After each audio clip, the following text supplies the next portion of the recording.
Welcome to the Rosy Lion, friend. Have a seat, and I'll pour you a mug of something strong.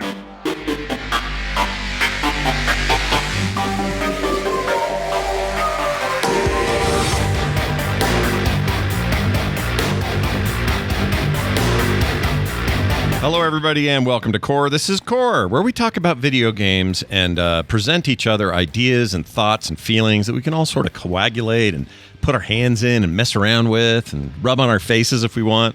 Whatever we want to do. It's up to us. We're the hosts. Ooh, John just mimicked what that would be like. Yeah, it's like a facial game mask. Podcast or a facial mask. There you go. Core is for you. Yeah. That, of course, is Beau. You also heard John there briefly. I'm Scott Johnson, and we're here. We got the show to do.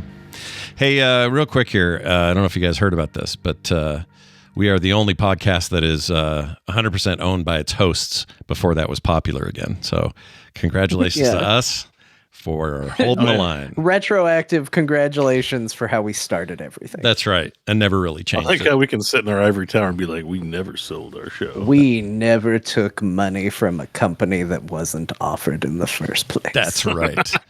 We never took that dirty money from a company. We're the best. No one offered us shit for our show. We took zero offers and we're better for it. That's right. Well, here's the other thing I know before we get to our news. This is kind of news, but there's not much to say except the new Mario movie has a title.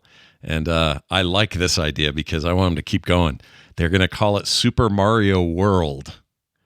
Hell yeah. Yeah, right? That's Wait, what? Yeah. What's That's true. The Super Mario or the Super Mario Brothers movie from 2 years ago now. They have a sequel being made, and that sequel is reportedly being called Super Mario World, which is great because then they could do Super Mario World 2 Yoshi's Adventure, and then they could do. You see where I'm going, right? You could just keep. Well, if they're going to do that, then I want my Super Mario Brothers 2, where it's weirdly different and it's about harvesting turnips. Oh, shit. And there's Birdo. And a son gets really mad at you and comes at you. They're not going to. I think if we're following the pattern, they're not going to do numbers. They're just going to do the words. So what comes after? After World? 3D Land? It's 64. Galaxy? 64. Oh, yeah. You got to go 64, so it'd be Mario 64 is the next one. That's stupid. They can't do that. There's no way. I think this is where it ends. Watch them. Watch me tell them to do that. All right. I will, I don't know what the chances are, but they seem low. But anyway, that's according to a leak. We'll see what happens. That movie. You. Yeah, says me. That movie doesn't come out till either, I think it's next year or 2026. So anyway, if you're looking forward to the next Mario movie, they're gonna get was Yoshi in the first one? I have to admit, his egg was his egg and a little was the teaser. That was your post-credit scene. Oh, like an Easter egg. You can't call it World without Yoshi. that was the big deal in World. So okay, they definitely teased Yoshi and Baby Mario, or just his voice. Was Baby Mario's voice in it? Okay, good. No, it was Yoshi doing the. Yeah, because F that shit. Like he does. Because we can't have Baby Mario or Baby Luigi. They're the worst things ever created by. I don't think they're gonna. You got to see them in the first Super Mario Brothers movie. I haven't seen that. I haven't seen that movie yet. So wait, they are what? I know. I don't know what my deal is. Wait, you didn't see the Mario Brothers? It's movie? okay. I feel dumb for not seeing it yet. It's an okay film. You need to go. You need to go see this movie because it's okay, dang it. I know. I don't have any beef about it. I have just not.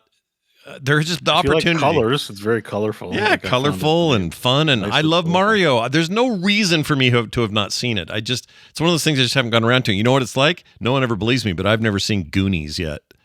It's because we're putting too much pressure on you to finish Ghost of Tsushima. Yeah. Man, the amount of stuff Scott's going to get done when he finally finishes Ghost of Tsushima. I know, right? Oh my gosh, he's going to it's like he can live again. He can finally go back outside. I made progress this week. We'll talk about it. I did make I made some public progress. I streamed it. I streamed Tsushima. Oh, yeah. Oh, yeah, people can I saw you attest. Stream. Yeah. Did they tell you, hey, you got about another 37 hours in the game and you turned it off? No, but they probably would have been right if they said it. I feel like I'm closer than I am, I'm sure. Like I always have with that game, but I don't know. We'll see how that all goes. fine. But in the meantime, the journey is the reward. So It in is. a way, you're more rewarded than anyone else. that's right. Journey. Get on the journey train, everybody. All right. That's what is the gross thing on my screen? Just a second. What is that? Oh, That's gross. a picture of me, Scott. It's No, fine. not that. I have. Oh no, that's not you. He's probably actually got poo on his screen or something. I had a pork chop for Why? lunch. Kim made me pork chop and Pork chop. yeah. Wait, is it? Is it? pork chop? So it's not like an image on your screen. It's actual pork chop flinging. Yeah, leavings. it's like an actual little. Whoops! Oh shit! My pork. I know. Sometimes Because it Scott happens. likes to eat like this. He puts the pork chop in his mouth and then he goes. I mean, as gamers, we all have that. For me, I sneeze a lot, so sometimes I try to turn my head, but sometimes I don't, and then I turn the computer off, and I'm shocked by how many dots there are on my black screen. I'm like, I gotta Windex this. I'm having that right You now. know. What do you guys use for the non-glass surface type screens? Because mine's a curved like non-glass one. I don't do anything fancy. I just use a rag. Just a rag and water. Yeah, I use water. Okay. A little And then urine. if there's a spray bottle around, great. It depends if my mom picked any up or not. But the spray bottle with water, but no other solution in there, right? Just No, I run the rag on under like a sink and just wet it. Oh. And then I take dry paper towels to with glass you Yeah. got to do the dry. So it's not glass, it's whatever this. But when you said spray bottle, what'd you mean? Just like If there is like Windex around, like oh. I don't buy Windex, but my mom might. So Well, if I that's the see some question. around, Would I will Windex use the Windex? Would but, Windex yeah. work? Is that bad for this kind of screen? Because I know that's good for glass, but is it good for this? I don't know what this is. I Like don't know. I just use water because I I always assume was this is told, plastic. like, hey, be careful what you put on screens. So Yeah. I just use water. Yeah. This feels like this plastic that covers screens now. It's funny, eh? It's not glass anymore. No. Well, it depends on the screen, and there are some with glass. Some are just. I think glass is glary by nature, so you kind of. That's why people don't Yeah. like them. But I don't know. Anyway, there was a little piece of meat. It's off there now. Everything's fine. Let's take that as a cue to do this. Hey, guess what? We got some news to talk about. This is a wild one if you are paranoid. If you are not paranoid, it's probably no big deal. But Yeah. If you're clean living, this is going to be a nothing story. that's true. So this came up earlier this week while I was on the Daily Tech News Show with Tom Merritt. It's a great tech show. If you guys out there listening aren't listening to that show, you should. Anyway, the story they strapped me with this week to dig into a bit was this rumor or this revelation, not even a rumor, that Nintendo had updated their EULA, their end user license agreement, to include language that said, in essence, they can brick your Switch 2 if you cheat, hack, or run ROMs or do anything that's against terms of service. In the past, and like most companies, this is true of Sony, Microsoft, everybody else, they say, you may lose your accounts. Steam does this. You may lose all your Steam games, access to them. You'd have to create a new account, this sort of thing. Like we would essentially make the device online kind of broken. But prior to that, other than that, you just have this offline device that would be kind of useless. This is Nintendo actually saying, and I'll give you a quote, "You acknowledge that if you fail to comply with the foregoing restrictions, Nintendo may render the Nintendo account services and the applicable Nintendo device permanently unusable in whole or in part," essentially bricking your device. A lot of people are very mad about this. I'm What do they mean by bricking? Because like there's actual destruction, or they just have like a kill switch that can be reverse hacked. Well, the reverse part is questionable because nobody knows for sure because there aren't enough in the wild to know this. But it is, yes, a actual kill switch that, in theory, is a permanent kill switch, but maybe not. Maybe it isn't. I don't think it's like. I guess what I'm asking, I'm like, when you get banned, does smoke come out of the switch? Like, is it? Yeah, it's like Mission Impossible. This message will self-destruct. Like what? So like because bricking sounds very. I mean, there's a reason why there's a lot of articles about this because it's like they're gonna brick your machine, but it's like there's a number of like if they just put like a switch, like a fail-safe on it, that is just like it's like a digital lock, I guess. If it's just like a digital lock. I've heard the term it can be unlocked. That's not bricking. That I mean, it is bricking in a way, but like it can be reversed. I've heard the term something about CPU, something embedded in the CPU that could be used to stop the device from working. And you're right, you could somebody somewhere will figure out a way to reverse engineer that and have your thing again. And the reverse problem too, where it's like, okay, so if you put something very catastrophic in as a bricking mechanism, what do you do about the ones that go off by accident? Yeah, false positives. You're not, so like, how serious is the bricking mechanism? And I'm like, well, that's what we talked about. We talked a bunch about false positives and what the chances are of that. There's always a chance of false positives. So if somebody thinks, if Nintendo thinks that you're doing something nefarious against the terms of service, like how do you prove that you didn't? They just shut it down like that. That's where I have beef. Like if you can't. I mean, I'm going to use the term funny, and understand when I say funny, I don't mean that if this happened to you, it's going to feel good. Right. But how funny would it be if the very first way somebody found out to hack or troll the Nintendo audience was to either activate some sort of Nintendo thing that bricks your device, or make Nintendo think everybody's cheating and they just start bricking people's Switch 2s across the board. Oh. John immediately raced to the dark side where he's like, I'm going to go brick people's Switches. I'm going to do it. I'm just saying, like, man, how crazy would that be? Yeah. Just the very first issue. People I don't like, I'm getting revenge.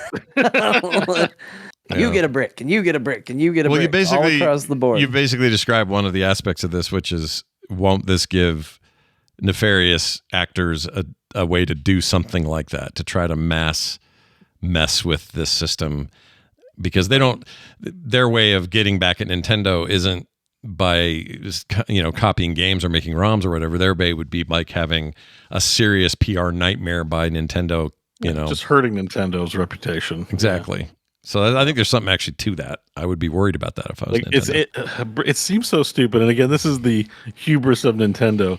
I don't know what they're ROMing. I guess it would be current games they would have to do it on, but half their library is on Amber. Like, no one's gonna bother jailbreaking a Nintendo to play old Nintendo games, or just get an Amber Dick or something like that. And in many ways to do the older games. Mm-hmm.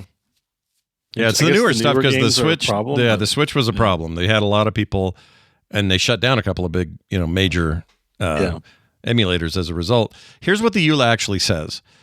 And this was their first revision since 2021. They haven't changed anything in their rules since yesterday, or until yesterday. It says Nintendo's revised agreement explicitly states if users engage in prohibitive activities, these include modifying hardware or software, bypassing security measures of any kind, or using unauthorized copies of games, the company may render that Nintendo account, services, and the device disabled.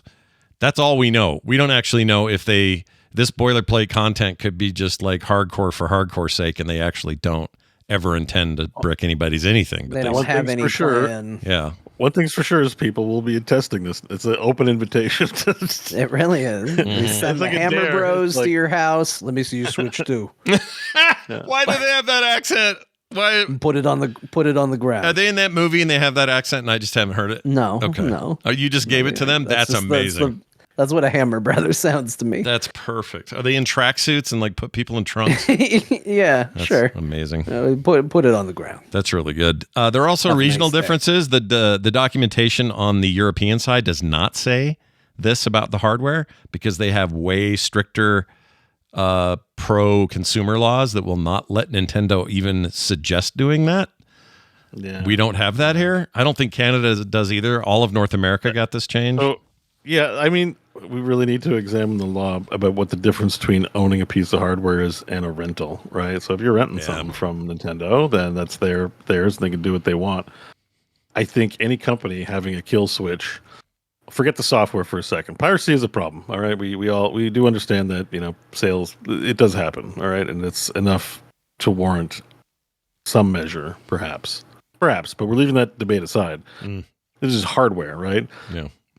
I mean, what's next? Can I buy a Honda, and if Honda doesn't like my political views, they'll turn off my Honda? Actually, that's already a thing. Yeah. Kill switching cars is already a thing. It's not because of your political views necessarily, although I understand what you mean by the slippery slope about this. But right now, it's the same thing. If you hack the firmware on your Honda and do some custom firmware or something, Honda or most of the other car manufacturers have it in place to do that very thing. This is why I shouldn't say all of them. I love don't computers. actually know, we don't need computers and everything. Like, it's just, it's psychotic that they can be shut down remotely when you're spending money to purchase the thing. That's how purchasing works. I'm not a tenant. I kind of get I'm not services, leasing. right? Like if you say, "Oh, you no longer have access to our store and you can't play the games you bought That's there." fine. Yeah. This is yes. If you come into the store with your pants off, you can't come into the store anymore. Right. Makes sense. Right. And the digital version of that makes sense. Sure. Hardware wise, I bought all these parts that you assembled together for me. They're mine. Like that's it. That's a good point. Full If stop. you said so, it's a little like them saying you're the store and the coffee shop says no shirt, no shoes, no service, and you go in there with no shirt on and no shoes on. Forget about even the pants for now. You've broken the rules, and they say you can't come and use this place ever again. Goodbye. We choose not to serve people who won't obey like these pretty reasonable guidelines. But what Nintendo's saying would be like the coffee shop saying, and your shoes, I've taken the soles off of them, the laces no longer work, and they smell like dog shit. Therefore, they're basically bricked pair of shoes. You're gonna have to. Or get new it's shoes. like they take your coffee and pour it on your head. Yeah. Which you're not allowed to do. Like. Are they not Or they allowed just to? throw your Could they have an end user license agreement at Starbucks so they could pour shit on me? I wonder. We can Well, I pour think it the would coffee burn. on your head if we don't like you enough. I went too far. All right, with my analogy. What I mean is they confiscate your coffee. Okay? Yeah, They just take, like you get no shoes, no they're like no shoes, no shirt, no service. But some new employee sells you the coffee, and you've exchanged your legal tender for the coffee, and they're like, actually, you have to get out. Yeah. And you have to give me the coffee back because you bought it under. It's like, nope, I gave you the money. It's my coffee. Like I'll leave, but I leave with the coffee I purchased. Yeah. Yeah. And they're saying we have a right to take that from your hand and deny you, steal your money, basically. Like it doesn't, you know what I mean? Yeah. And so Yeah. that's what this is. It doesn't matter whether it's a loss leader. It's their fuck up if they sell their shit at a loss, not the consumer's problem. So. You sell me a CPU and a graphics card and a joystick. They're mine. What if you? What if you did something against? Tickle my butt with them if I want. I can do whatever the hell I want with them. What if you did something to mess with Steam's terms of service and they said, okay, fine, you no longer have access to any of your Steam content? You'd feel the same, right? Even though it's just digital and not hardware. They're not shutting your PC down. They're just saying all those thousands of dollars. You're talking about like the digital locker problems. Yeah. Like now I have to be nice to Valve forever because they hold thousands and thousands of dollars of yeah. You have to rely on them being good actors for as long as they exist with your money. I mean, this is why this is GOG's whole premise is that the stuff should be DRM free. So technically, I should get another 25 terabyte hard drive down below my library and keep my games. You should, and, that's. I feel like you can't really do that. I'm not 100% sure how many games on Steam are like that, if they actually require the Steam client to run or not. I feel like they do, but I don't. I haven't looked into it. There are definitely third-party games, first-party and third-party games on GOG, or that aren't on GOG because they don't want to have people not have DRM. That's for sure. But like I know for my GOG library, if they were just like, I was at risk of losing it for whatever, I could have that entire library backed up, and I own all. I bought them. I have them. I would prefer that. Still, some games are services. That's where this sort of line gets blurred. So you can't back up World of Warcraft if they don't want me as a customer. Then Oh, John would have loved me this week. I came this close, millimeters close, to purchasing. Speaking of digital locker items, purchasing a giant pirate ship that is essentially. I heard about this. I didn't see it, but I somehow heard about it's this. just a well, of course you did, because I'm sure everybody jumped on the Discord and immediately told John what I was doing, but because it just fits with this whole thing, and I kept going. I'm telling you what better you could have done with $100. Like, well, I kept going like, well, you remember John? He bought a lifetime subscription to Star Trek Online, didn't even touch the thing. Basically, I was kind of using that as an excuse. So I'm not surprised it blew back in my face. But basically, it's a giant pirate ship in Elder Scrolls Online that is essentially housing in the game. The game has lots of housing. This is another one of those, but it's very expensive. It's $100 in US money. And it is just a static giant ship that you can decorate and do all the fun stuff you want to do in there, but you can't really sail it anywhere, and you can't. Isn't there a higher price point where you could also buy the decorations? An extra $30. I think I can fully decorate. You wanted to self decorate. You were like, I'm only going to buy the $100 one, not the $100. Right. I was going to go and make, because then the game provides a billion ways for you to get blueprints to build your own, to work through the crafting thing, to get your own wood, make your own wooden, make your own furniture, make your own bed, whatever you want to do. Plus, a lot of it just drops as stuff in the game. Like yesterday, I got a giant statue that breathes blue fire just because I killed a guy and got lucky. So I had all these justifications for how I was going to do it. And then somebody said to me, this is what turned me. Because some people were going, do what you want, live now, whatever. Live now. It's kind of like John would have told me to just do it, because that's what John does. I was telling him to buy it. I was dark siding it for sure. Yeah, you were in the chat. That's right. I forgot you were I would there. have probably told him to do it just because I think it's funny when Scott spends it. But you could have taken the $100 and paid like the same guy who boosted Elon Musk's account. It's just to finish Ghost of Tsushima for you, so that we can get off that's your a back. good idea. Yeah. Let's make that happen. You should account boost your Ghost of Tsushima. Yeah, but just don't tell PlayStation, because I think the thing about this Nintendo thing too is that I think Xbox and PlayStation can already brick your account, and they can brick your account. They can't brick your hardware though. No, your hardware. Sorry, Yeah. I remember reading somewhere that this is already in the EULA for the other two. I don't, Oh, if it is, I did a lot of searching on this and I couldn't find anything. Maybe. I think it was just a tweet though, so I hesitate to share it because I'm not 100%. Well, I'm 100% sure they can do it to your account. They cannot. I don't think can do it to your hardware, or at least they have not decided to have that as part of their legalese to do it. I think that they would be nervous to do that. At the same time, their lockdown's not the same as Nintendo. No. Nintendo's like, no Mario Kart unless you pay $90. Yeah. Yeah, that's true. Xbox is like, well, you shouldn't pirate, but like, it's cool. You're using an Xbox, I guess. Yeah, we're happy you bought our thing. Oh, you should stream it on XCloud, and we kind of will turn the other way when we know it's not. Still buy Game Pass even while you're like pirate stuff, but buy Game Pass too. That's cool. I don't know. I just feel like they can do it, but there's definitely less news reporting on the goings on of Sony and Xbox in terms of how they're, shooting themselves in their own foot, I suppose, legally, all the time. Well, the reason I'll tell you why I backed off the ship and why I didn't do it. I have to admit, I still have 7 days. If I want to do it, it's a limited time availability thing. But the reason I'm not going to do it, I think I'm not going to do it. What, are they going to run out of digital ships to sell you? This is part of why I'm not doing it.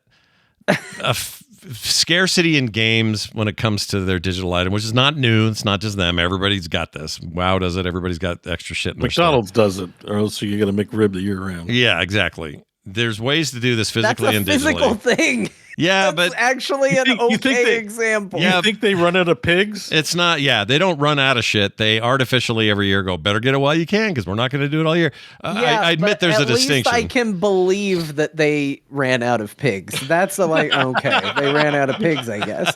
I went to a KFC once and they told me they didn't have any chicken. Like, I've seen weirder shit happen at a fast food restaurant. Yeah. But the idea that sorry, it's a digital item. Mm-hmm. We can give as many codes of these as possible, but whoopsie us. Yeah. We only gave you enough for a week. Yeah, it's horseshit. Better give us $100. Digital scarcity is go away. It's 100% horseshit. It creates a false sense of limitedness. It's dumb. I agree with you 100%. Here's the thing, though. The thing that really set me to the point where I don't think I'm going to do it is somebody in the chat said, if you want to go ahead and give them $100 to give you a bunch of polygons that equate to what looks like a ship that they could take away anytime because either they decide ESO's run its course, pull the game, we don't do housing anymore, pull the thing. Like, I'm 100% beholden to them for those polygons and for those textures. Yeah. They exist nowhere but in that arrangement, that agreement. And that had the right tone for me to go, he's right. This is dumb. What am I doing? There's also, I already have 2 apartments and a house. I have a house and 2 apartments, medium-sized house and 2 little apartments in the world. They're all very cool. And I have another one that I'm going to unlock soon because I'm doing some side stuff that's toward this goal of getting a free place. Like, I have other opportunities, and it's not even a real pirate ship. It's just a static. It's beautiful. It's gorgeous. But an artist made it. You can say the same thing about a painting, right? It's just a bunch of brush strokes. Yeah. And in this case, it's massive. It's got room for 20 crew. There's a basement full of places I could put a bunch of cannons. Up top, tons of room. It's like a full-size, huge But you're like Bo. rolling impersonal housing spaces. Like if this was Final Fantasy 14, I'd go spend that $100. Do you know how hard it is to get a house in that video I see game? how it is. Yeah. I see how it is. Yeah. It's, Well, it's okay in Final Fantasy, but not in ESO. No, because there is an actual housing scarcity in Final Fantasy, like a literal one. Like people bid, and there's lotteries and all sorts of crazy. Oh, you're saying that would Scott's be a rolling in houses, and he's like, I don't know. should yeah, I but get here's the another problem. house? You're right, because they are Pirate ship instanced for $100. You're right. They're instanced housing for your guild or for your personal use, whatever. You're right about that. But Final Fantasy still made a decision at some point to make it finite. They didn't need to, nor do they still need to, but they do. It's almost worse that they do it the way they do it. They sort of need to, because the ability to easily roll out more of them, if they could, they would, is what they say. The neighborhoods are all instances. Like they could make more instances, right? They could. I don't know what the technical limitation is to it. But Yeah. my understanding is there is a technical reason why they can't. It's I servers don't and data. believe They only have- anything. I don't believe anything is insurmountable, though. They only have Like- one server for housing and one 25 terabyte drive, and that's Yeah, like, and it's we really have to old. buy more servers. and It's really drives and old. more We don't housing. want to replace it. I love that it's a temperamental. terabyte. What Bo, every time Bo has an example of this, it's always a or 25 terabytes. What? I said sorry. 25 terabyte. Yeah. Yeah, everything's a 25 terabyte drive. I like that. I like a good number I can look at. But it's probably because they have metrics and people like the idea of housing, but probably only 1% or less actually engage with housing in a meaningful way that justifies the electricity burn and the server maintenance costs. And that's why they keep it to lower. So if more people were using it and they were crammed up, they would expand it. But everyone's like, I love housing, and spend 0.01% actually engaging with the service. Why would they spend a lot of money on it? I only say that because of Twitch and how they nuked all my highlights, the 3,000 hours of highlights. Have they done that now? Because I did see they pushed it back, but They I think extended we've it, the now- bastards. I worked so hard to get all my shit backed up, and I was like, "Oh, I got to make that deadline. Are they going to delete it?" And those assholes walked it back for another month. I'm like, anyone who didn't take responsibility, delete their shit. If I would have thrown risk to the wind, the way life works out, if I would have not backed up my stuff and been lazy about it, they would have been like, no extension. Yeah. Anyways, Yeah. sorry. This, by the way, That is the ship. So much money, Scott. This is the ship. It's cool. Don't get me wrong. It's super cool, but that is so much money. Yeah, no, I agree mean- with you. It's my biggest beef with this whole thing isn't that it's available or isn't that that's got limited time on it. It's that they want $100 for it when really this is something I don't know what people pay whatever they pay because that's what things are worth to them. But I would pay like $10. How much? That's what I say. What's your comfort level in terms of disposable? If this is just your Doggerito budget for November, maybe just go ahead. Oh, I didn't mention this. You can use it to travel around the world to different docks. I forgot about that. But it's all instance, just select a place and go there. Okay, look at it this way. Do you know how many people listening to this show bought a stupid $99 or $130 Canadian dinosaur because it had an auction house stapled to its ass? Yeah. World of Warcraft. You're getting a whole house. with but I it. felt that was just as dumb. But no, I do think that's worse. Scott, I think this has more value than the dinosaur. It's at least it's a vibe I like. It's beautiful in there. It's massive, right? And so I can do guildy things if I wanted. I can have you parties. get to pretend to be a sea captain. Yeah. That's cool. Yeah. That's cool. And it's moving the whole time, so the water's going past. You should buy it now while we're on the show. I'm not It's always doing a it. good I'm not time doing to it. It's buy not Log in quite as now. on the nose as the literal whale mount in Final Fantasy 14, where they were like, if we're going to charge a lot, let's at least be honest and say it's a I'm whale pro- for whales. We got it. So here's a few arguments in favor of it. I know the problems with the business model, and I know we encourage more of this by spending money. However, it's a free-to-play game. Yeah. You play it constantly over the years. It's not like I go back it's all not the like, time. Yeah. It's not like some games where it's 10 minutes every month, but you play quite a bit of this. Yeah. It is part of Dragon Beef, and this adds to your, That's a fun one to add to it. Sure. Back up. Dragon. Yeah. Dragon beef. I spent $100 on a boat. Yeah. Oh, you win, Scott. It's got a dragon head. It's got dragon head in front of it, like on the bow. So it's kind of dragon beefy. So personally, and you don't pay for the premium sub ever in that game. No, I do sometimes because when you're serious and really going hardcore, there's a bunch of other benefits. But the premium thing is not. It's going to save you a little, but not that much. It's just like a discount. No, I do that with Heroes. When I play Heroes, when I start getting in for a period, I'll buy the 7-day boost. It's like that for no reason other than like I don't mind giving $5 to Blizzard. I'm just like, I'm playing your game. You're free to play. Yeah, I actually think ESO Plus is a really good value. It's just that you don't want. I think that's year. fine if you log into an MMO with a premium and you just give them like $10 for the month you're going to play. Like, you can't be mad about giving money to people who make the games, even if they're rolling. It's too much money, Scott. Don't do it. Don't listen to Bo. He's trying to talk you into it. Don't do it. No, I'm 100% pro boat. You're pro boat. You're pro boat. I am pro boat. Okay. But Scott, you constantly, every time you come back to this game, you're like, oh man, I forgot about this game and I'm just back into it. Do you really want to spend $100 on a game you consistently forget about? No, I don't. That's why I'm saying I'm siding with the reasonable brain that says this is you're renting it. You're not really owning anything. B, how often am I going to go to that boat once I get it? Like once MMO, have you tried asking other players in the game if they give you $10 or something? I'm not doing that. There's no way in hell I'm doing that. But I mean, you bring a good point. I don't know what the systems are like in ESO, but I think some people in WoW, sold WoW tokens and maybe didn't pay money for their glorious mount because they were able to earn it. Is there anything like that? Well, in that case. In 7 days, you got to scramble. No slacking. You got no doom for you. Well, that's the other thing, though. I've seen Scott play MMOs. There's no way he has enough in-game currency to buy the boat. Well, but it doesn't. They don't even sell it. They don't sell it for in-game currency. There's no other way to buy it than to buy. What if everyone playing WoW in the core guild, we asked them all to log in and farm bot for Scott? In ESO? As like a charity drive. Hey, all you guys that are playing WoW, you're all playing WoW like crazy. You're raiding, you're having all this fun. Stop what you're doing. Hop into this other game you currently don't own. If you don't, belly up the $50. They can just install it. Yeah. Well, you gotta buy the initial thing. And then once you're in there, go ahead and farm all this for me. But the thing is, you don't farm it. You can't. It's money. There is no way to farm it.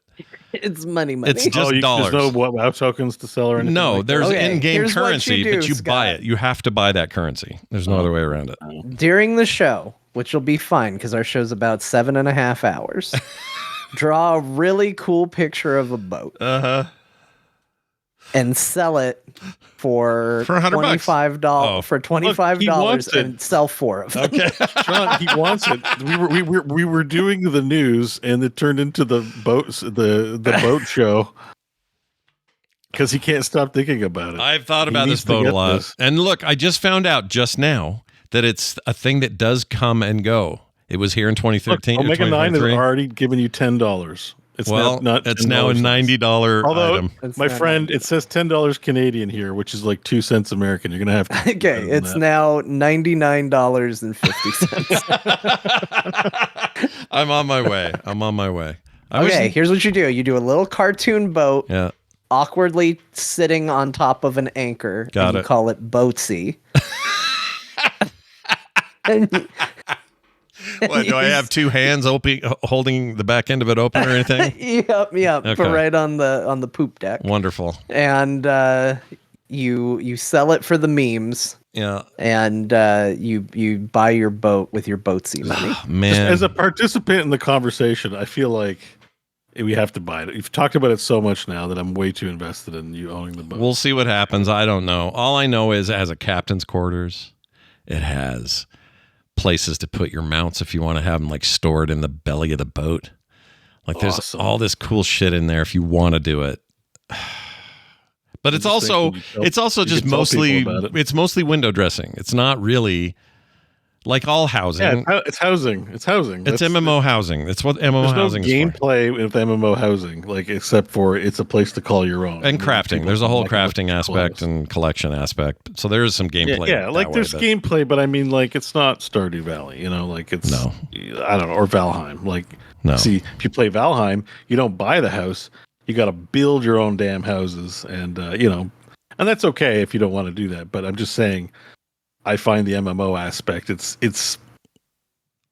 isn't like a system that you're, I don't know, you're going to engage with once you're done with it. We'll see right? what WoW Like, it's does. just there as Maybe cosmetic. WoW's housing is exciting because WoW or Blizzard known for. Well, I'd you know. say Final Fantasy, like they run like bathhouses, you know, player run bath, like they're actually using the housing for gameplay in that sense. Oh, there's some of that going on in ESO. You want it?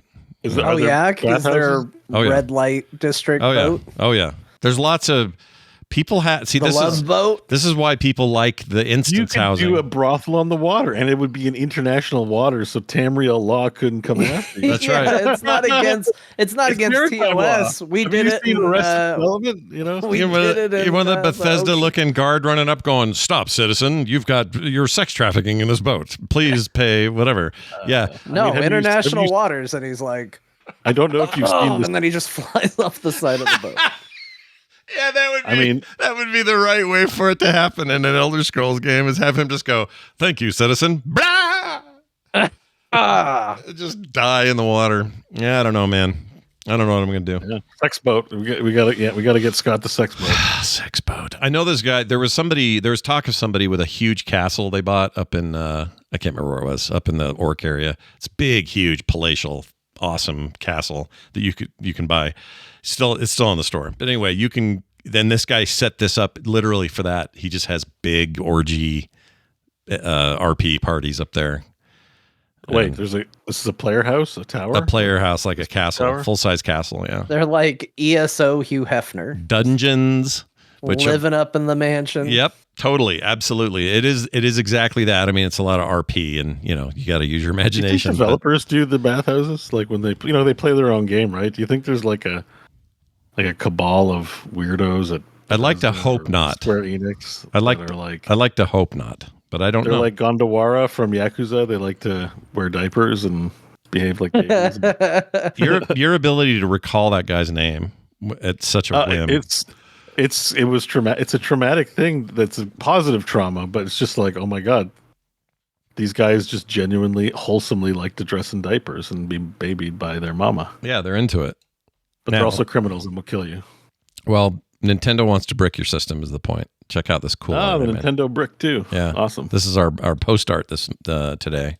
We'll have this bricked Nintendo there. What's that wet stain on the brick? That's so good. I don't know, dude. I took a picture of a brick, and that was as good as I had. It's just water, but okay. Well, anyway, so there's that. Hey, let's talk about Square Enix, Squeenix, as some people call them. Squeenix. I hate when they do that, but whatever. Phoenix. John, this is a good one for you because of your love of all things Final Fantasy and Square, and they have revealed a plan to reboot, that's their words, the company over the next 3 years. What do you think of that? Nothing. Nothing sold enough, so reboot it, I guess. Well, I read what their plan was. I don't know if I would call it a reboot, but maybe people love their company buzzwords, don't they? Mm-hmm. It sounds like maybe they're realizing that trying to not be multi-platform, trying to just throw a bunch of stuff out isn't the way to make games, and that maybe they should focus on quality and putting all their releases on as many platforms as possible. Would be a good idea, and it seems like they're figuring that out. Listen how corporate-y this sounds. This is from them with their presentation they did. Enhance productivity by optimizing the development footprint in the digital entertainment or DE segment. My gosh, guys, freaking breathe air for a minute. Jeez Louises. Well, you got to look. This is a better plan than we're going to sell NFTs. That's true. So that's true. I'm more on board with this than some of the other stuff that they've really been like, we think the future is NFTs, probably. I think it's also on brand culturally for the company because I'm reading through the article and Like the title for one of their games is Bravely Default Flying Fairy HD Remaster. So they like their word salads over there. Oh yeah, they're into it. Although I hear Bravely Default is quite good. It's good. It's just the title it's not just Bravely Default, it's Bravely Default Flying Fairy HD Remaster. Mm-hmm. This is 7 words. 1, 2, 3, 4, 5, 6 words. Yeah. How about the Switch 2 Final Fantasy 7 Remake Intergrade? I mean, that's pretty long. You're just used to that, right? Yeah, well, Intergrade is a dumb. Yes, it's just complete edition. All the Intergrade means is they, instead of using the complete edition, so DLC and the game, they're like, it's the Intergrade version. Nobody knows what Intergrade. I don't even know what that means. What's that word mean? Well, my biggest beef is after 20. Intergrade means pass into another form by a series of intervening forms. Okay, I don't like I've that. played Intergrade. Okay, this is not a thing. It's dumb. It's dumb. This has nothing to do with the game. The company Square Enix or Squeenix likes to just use fancy words they don't understand. Yeah. Like this, sometimes. Well, they did that in their slide, so I'm just like I'm not shocked that their slide reads this way. You'll like this. I didn't know this actually, but they're making a Final Fantasy. Is that 15? No, 14. Chinese mobile version of the game. Did we know about that? Maybe. Yeah, we did. Okay, We knew about couldn't that. remember that. But anyway, there's no release date on that yet. But they've got this quarterly thing all the way up through third quarter of 2027, and then this is the most nothing burger ass text I've ever read. Plans to release major titles. Plans to release multiple titles on multiple platforms, and then later that year, plans to release major titles on a consistent basis. What are you even doing? You gotta tell people something, right? Yeah, I guess so. This is a reboot, and it's like we're gonna reboot the company and do what we did before. Yeah, but rebooted. Yeah, but new. Yeah, it's like when you reboot Windows, right? Like you have Windows running and you reboot it, and it's still Windows. Yeah, that's what we're doing. We're rebooting the company, meaning we're just clearing the RAM. That's all they're doing. It means they're going to lay people off. That's it. That's probably what this means. Clearing the RAM is an analogy for laying people off. That's all. I don't like that. They did cancel projects, but so far there haven't been announcements of layoffs. So maybe that's not going to happen. I know it's actually not as common in Japan, so that's probably. Yeah. Oh, we talked about this. They put you in a room and be like, "We can't lay you off, but we got no work for you. So enjoy your life." Here's a pad of white paper. Do what you will. Draw on it. Draw a ship so Scott will buy his boat. Well, okay. Let me ask a computer, because then you could just play Doom. Like instead, I'm like, okay, I'm just gonna play Doom until you find work for me. Yeah, but it'd be like an old janky ass like 720 old GTX card that barely can touch Doom, and you'd just be like the worst experience. Play it on low. They just make you read the Final Fantasy IX strategy guide until you go crazy, but without a computer. Oh my lord! Until you go crazy and quit. That is that's dark torture. So let me ask you this, John. What do we know? What titles they've canceled? You mentioned that a minute ago. No, they didn't say. Okay, but the rumor is that they have canceled titles and they probably canceled an effort to refocus on stuff. Do you think Final Fantasy 17? They called Blizzard and made them cancel StarCraft. They're working with Nexcom or whatever it is to do a thing. I know. I'm making a joke, but it was not funny. No, I liked it. No, it made me warm and moist. But hold on, so. Mainline stuff we probably aren't worried about. Like Final Fantasy 17 is probably, there's a future for that, right? That's the thing. I mean, I don't know if they're actively working on it, but I would assume Final Fantasy is going to continue. There's no indication that it's not. Yeah. I think if you were maybe really hopeful for some of because there was a big NVIDIA leak a long time ago that has proven out to be fairly true. A lot of the games on that list. Some of the stuff we've maybe never seen or heard from, that stuff might be in trouble, which does scare me a little because I was excited about the idea. There was talks of a Final Fantasy Tactics remaster. There's talk of a Final Fantasy IX remake. Don't know if those are going to see the light of day now, but those have been doing well for them. We also went through a really weird phase of there being a supposed leak that they were going to... remake or remaster Chrono Trigger. Mm-hmm. And then they came out and they were like, no, that was a mistranslation. We are not actively working on that. And then the guy was like, I feel so bad that people got excited for no reason. I think I'd like to remaster Chrono Trigger, so we're back. We're back on board with it, and so now maybe it's actually going to happen. But I tend to have the same reaction every time someone's like Chrono Trigger remaster. I'm like, I'll believe it when I see it. Yeah. So. All right. Just breaking beep to beep beep beep, but not that we usually do this on the show, but Daniel McDonald, Jeez, in the YouTube chat just gifted you 20 gift subs to your viewers. Yeah, and I did some. I think that might bring you ever so closer to getting your boat. You think that's close to the boat cost? Yeah, you're almost to the boat, man. You're almost to the boat, man. I mean, if that's 20 gift subs, that's like $100 or something. I think. Right? I think it's pretty close. And look, Daniel McDonald's awesome. He's always very generous. Shit, I'm gonna have to get the boat, aren't I? People want you to have the boat. You know what? If I get the Daniel boat, McDonald said, "Don't do it." Oh, he's saying, So "LOL, don't do it." Daniel McDonald is specifically saying, "Here's money because I love you. Now do not buy that boat." Well, then that's interesting. So what are you going to do? Are you going to take his money and go, "Thanks for your generosity and caring. Now I'm going to go buy the boat"? No. Against your wishes? No, I couldn't do that. Daniel's too cool. I wouldn't do that to him. No. See, I'm really. We're back to $10 Canadian. Yeah. Sorry, Scott. You still got to draw Boatsy. I got to draw Boatsy. I don't want to draw Boatsy, but maybe I'll have to draw Boatsy. You know, tough times call for tough measures, really. Here's the other thing I was going to say about the boat. If I do somehow end up with it, let's say I pop into game and someone gifts it. I'm not saying they should, but I'm saying let's say that happens. I think that then I would be required by law to have some parties in there. And I don't mean the sexy ones Bo's talking about, but like everybody who has an ESO account, come hop on in. It's a free game. Doesn't cost you anything.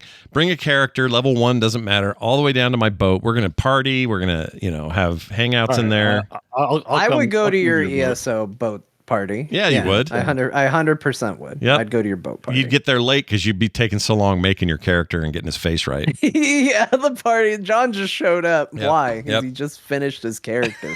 Yeah, he's restarted 4 times and now he's here. Anyway, I would do that. We would record like live stuff. I would do audio in there. We would have some real fun. So I'm not saying do it. I'm just saying if it came to that and I would not touch his McDonald's money. Wait, did I say McDonald? Yeah, it is McDonald. Money. I meant Daniel McDonald. Money. That's true. I will not touch the Burger Giant's money in this regard. All right, let's move on to this. Some real heroes tanked their way through Clair Obscur to prove that getting good is only a mindset, which I think Bo may have an issue with talking about parrying, but we'll talk about that in a minute. Yeah, this was kind of a cool story. Now, a lot of people are, and I didn't see this, a lot of people are saying that these people beat the entire game without using the dodge and parry mechanic. What I read from the person who did this was that they went through Act 1 and they were like, yeah, it can be done. We're not going to do it. It takes a lot of time. I don't like playing the game this way, but it can be done. But yeah, basically, they heard so many people complaining about, I wanted to play a turn-based, a slow turn-based game. I don't want to have to get good. And so as a result, they decided to see, well, can you build your character in such a way that you don't have to dodge and parry, and you can actually play this more like a traditional RPG? And 100% you can. Although I will also say, yeah, you're definitely not fighting the super bosses at the end of the game, I don't think, this way. But they did say, they're playing the game on easy. They're playing the game. But honestly, if you are like... Wait, they're playing the game on easy? Yeah, well, okay, maybe I'm talking to Bo with this. But if you're sitting there going, well, I don't want to get good at dodging and parrying, but I don't want to play on easy, like... Get over yourself in some direction. Like at some point, directly talking to me now. At some point, you have to like step out of a comfort zone. You either have to accept that you're shit and play on easy and be like, all right, well, I don't have to worry about this dodge and parry, or actually put in a modicum of effort to play the game as it's intended. If you don't want to do easy, there's nothing wrong with playing on easy either. If it's not something that you want to engage with, I think that's fine. I think the argument for that, I don't think you get to go, well, I don't want to engage with this game in the way it's intended to be played, but I'm certainly not a casual noob. Yes, you are.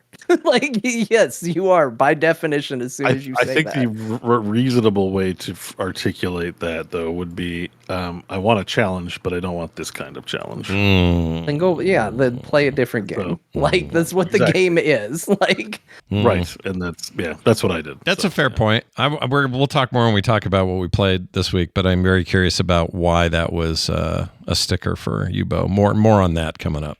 Okay, everybody. So hold. It's pretty simple. I can just say it now. We can say it now. Go ahead. Wait. Yeah. Just because we're on subject. No, we'll wait. I think it's probably better because it's part of the thing. It's not a big deal. Oh shit! Good game. You know what? Scott Lee's just donated $100. Now, $100. Yeah. Here's money. Go play Star Wars: The Old Republic. Well, that doesn't sound like it's not boat money. So. Yeah. Now I know like Star Wars money. Can I play SOTOR and get like a big old dirt barge or whatever? Yeah, they have space boats. They're called spaceships. I will also come to your Old Republic party, although I have to be very careful with that game. That game is able to part me from money from my wallet in a way. There's a new expansion coming, apparently. Yeah, they got all kinds of stuff. Not good, but I would absolutely get back into that game, and we go have a party in that game. All right. I think you got to be an Imperial, though, unless that doesn't matter anymore. But shit. I'm going to have to buy the boat, guys. He didn't say that was boat money. That's Old Republic money. I'm going to call the boat $100. No, I'm going to call the boat the Old Republic. I know what he means. It's all good.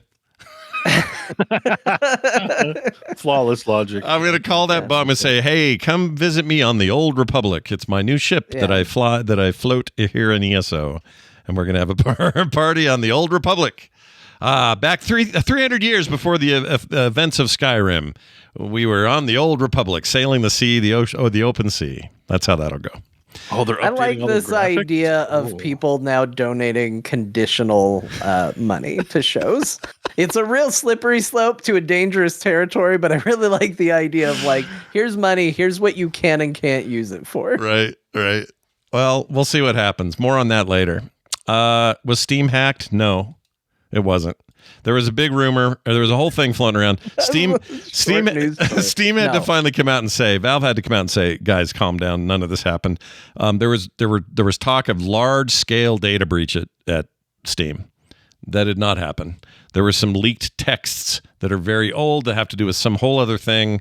Without getting into the real they said nitty. It has to do with, when you try to log in and it's like, hey, we're going to send you a security code. Here's your temporary code to log into Steam. Yeah. And you have to go put that number into Steam. They said that's what leaked out. So people got access to the codes that were being sent out. And they expire. So they weren't it wasn't useful information. Yeah. They were like, that's what people got access to. There's no need for you to change your password. There's no need for you to do any of that because it's kind of useless junk information that got out. Literally, do not run out and encrypt the drive on your Steam Deck. Like, do not lose your minds over this. This is all good. It's fine. Then I think they are required. They are required by the FCC, at least in the States, to divulge any actual breach of data. And they're not doing that because they're saying it didn't happen. So the closest thing to information you might not want out there that got out there is they basically got the one-time authentication codes, the phone numbers that they were sent to, but those phone numbers don't contain any account details. Mm-hmm. So theoretically, somebody has your phone number in the same sense that anybody has your phone number, but they don't have any of your Steam account details. Right. Their actual, let's see, there's a good quote. Quote, "You do not need to change your passwords or phone numbers," basically what John said. "As a result of this event, it's a good reminder, though, to treat any account security messages that you have not explicitly requested as suspicious," meaning, if it comes through looking weird, don't assume it's official. Look for formatting, look for weird addresses, all that stuff. But anyway, everything's fine. Don't freak out. Someone in the chat says, "Too late. Let's see, what did he say? Too late. Formatted everything. Now living in a cave." That's great. Yep. So don't overreact. Too late. I already did that. I did that last year. Yeah. That's true. You went hard after you got Full wipe down, yeah, for sure. And The you should change passwords. You should rotate passwords. That's part of good password. Two factor your shit. Get all that going. Like FA, definitely on the Steam account. Any accounts that are important to FA, and cycle your passwords. Yep. And the much more insidious one that's going around right now is people are sending requests to join betas via Steam instant messages as an attempt to get account information and details. I've been targeted by this twice now because right now, and I'm starting to reevaluate this, I've been if someone sends me a friend request, I accept it on Steam. Yeah. Have a whole lot of friends on Steam I don't know. There's been a real rash of friends that joined. And I don't know if they're all good actors. So now I try to at least look to see how active their account is before I accept it. But but even somebody who is a friend on Steam, I know who the person is, sent me one of these, and I didn't respond to it because I was like, well, I know who this is coming from, but somebody else has been trying to do this, and the next day I got a message from them saying, hey, my account got hacked. I did not intend to send you that message. Do not click it. Damn. That's not good. This is like with it's Facebook or anything else. When you have a social network attached, people are going to get hacked, and people use their accounts nefariously, or their accounts are just there to act nefariously and cheat people. I got 2 of them this week where they just wanted to trade me Counter-Strike shit. And they may have been totally legit, but they definitely weren't listeners or part of the community. I could just tell. And I said, how do I know you? And he goes, well, we don't really know each other, but I was thinking we could trade some Counter-Strike stuff. I'm like, I don't even really play Counter-Strike. Well, here's what you can do. And I went, yeah, goodbye. And I hung up on those people. So anyway, be careful out there, everybody. Sony accidentally leaked their Stellar Blade PC release video. Speaking of leaks. Sony not immune to leaking. Anyway, Stellar Blade PC coming soon, and they showed a boss fight or something, right? Is that the deal? They showed it's going to be coming out June 11th. Not at all, Scott. It's got new costumes, new I believe there's new bosses. That's in there. Yeah. Yeah. A little extra content. There's a bunch of new content in there. They didn't intend to release this information, but now we have it. So June 11th is your date for the PC release. It's got unlocked frame rates. It's got all sorts of fancy new things, widescreen support for that. So I love how they showed us how DLSS will work by showing a shot straight up her butt. That's fantastic. I mean, yeah, well, her butt looks extra shiny. That's the game. What I remember. Yeah, that is the game. There's extra gloss on her. Honestly, if you're wanting to play Stellar Blade and you're like, how are the graphics? That's the shot you need to know how it's gonna look. Yep, so lots of butts. You go. That's true. Remember the controversy, everybody. Never forget. John, you bought this on PS5. Is this something you're gonna grab again on PC, or what do you think? I will, because I played it for a little bit on PS5 and I really liked it, but I didn't go back to it because I'm just bad at playing things on my PS5. It continues to sit right there, and gets used mostly by my wife. But are you allowed to play Stellar Blade when the kids are in the room? Depends on the outfit, right? Allowed, yes. Would I want to for the questions and judgments I'd get? Probably not. Yeah. It's a privacy of your own time game for sure. Yep. But yeah. What else do we have besides this from Sony that we're waiting for? It seems like there's another big Sony title that's out already. I'm already waiting for Ghosts of Yotei. Maybe even I'm though thinking it's not of out on PlayStation yet. I'm probably thinking I'm already waiting for the PC version on that. Yeah. Yeah, that might be what my head is, because I guess that's kind of they're kind of. What else are we waiting for right now? It feels like they're kind of caught up with stuff. Like they've kind of got their PC plans in place, which makes me hope that they do Yotei gets out quicker. Yoda. Helldiver's got a huge patch. I know that. Oh, that's true. That was almost in the news, so here we are talking about it. Sure. Huge new patch for the new faction People were joking that the new enemy type was kind of like half a faction because they didn't have that many units. So they have filled that out. And my understanding is also Super Earth is now under direct conflict. Oh, shit. Oh, no. What are Yeah, you got to do? get in there and defend actual Super Earth now, apparently. It's all gone to hell. Here, let's celebrate. Yeah. Let's celebrate this moment by playing this. Oh, yeah. Democracy. It's so good. I love it. So good. It's the best sounding soundtrack.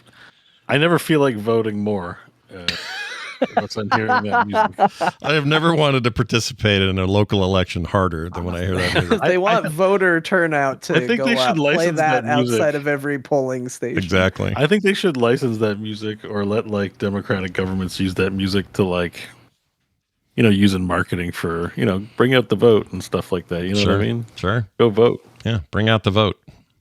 All right, here is one final note here. We mentioned it just briefly earlier, but our compatriots, our peers over at Giant Bomb, there was a bit of I think last week we mentioned it, there was a bit of a kerfuffle because the owners of them, Fandom, had basically shut them down and dumped them and then summarily sold them off to somebody else or whatever, and they were just going to kind of chuck them to the side. A little bit of this happened within Polygon.com as well.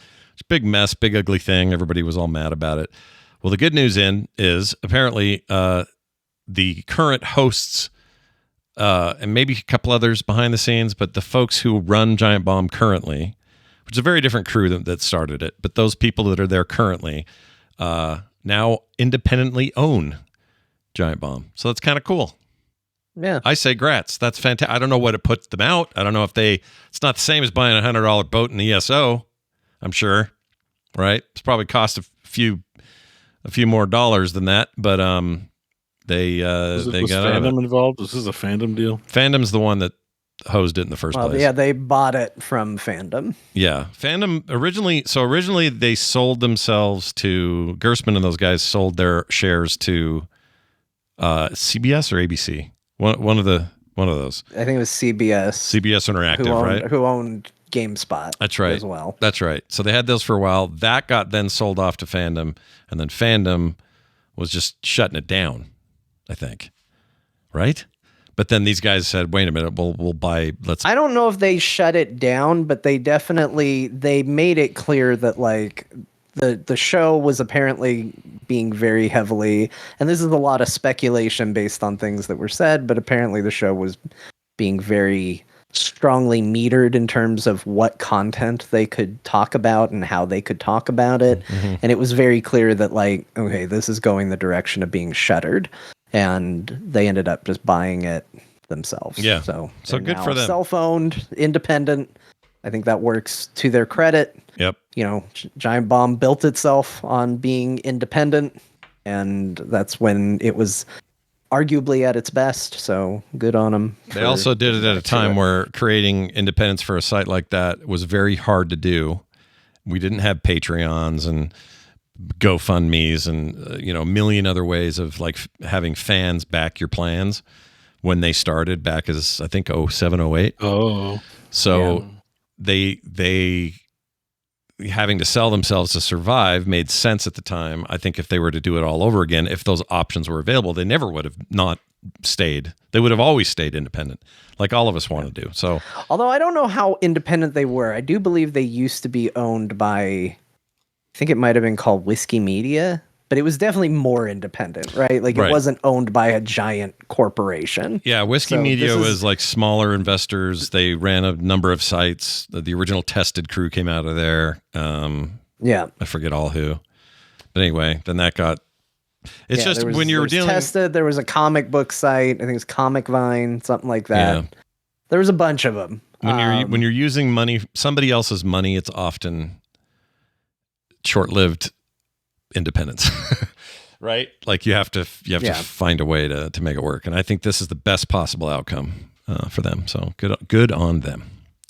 All right, we're going to take a break. When we come back, we are going to do a Dear Martha. We're going to come back with the games we played. Bo's got a giant list this week. I don't know what happened. The world's upside down. I stopped playing Heroes. He tried a bunch of stuff before he played the game he actually wanted. That's right. I got all the Heroes, Magic, and StarCraft 2 co-op commanders out of my system long enough to play other things. Well, it's good that you had that opportunity. So we're going to do that. When we come back, we'll do all those things. Your emails and other stuff too coming, and a very important voicemail. Cannot say enough how important this voicemail is that we play it. So when we get to it, we'll play it.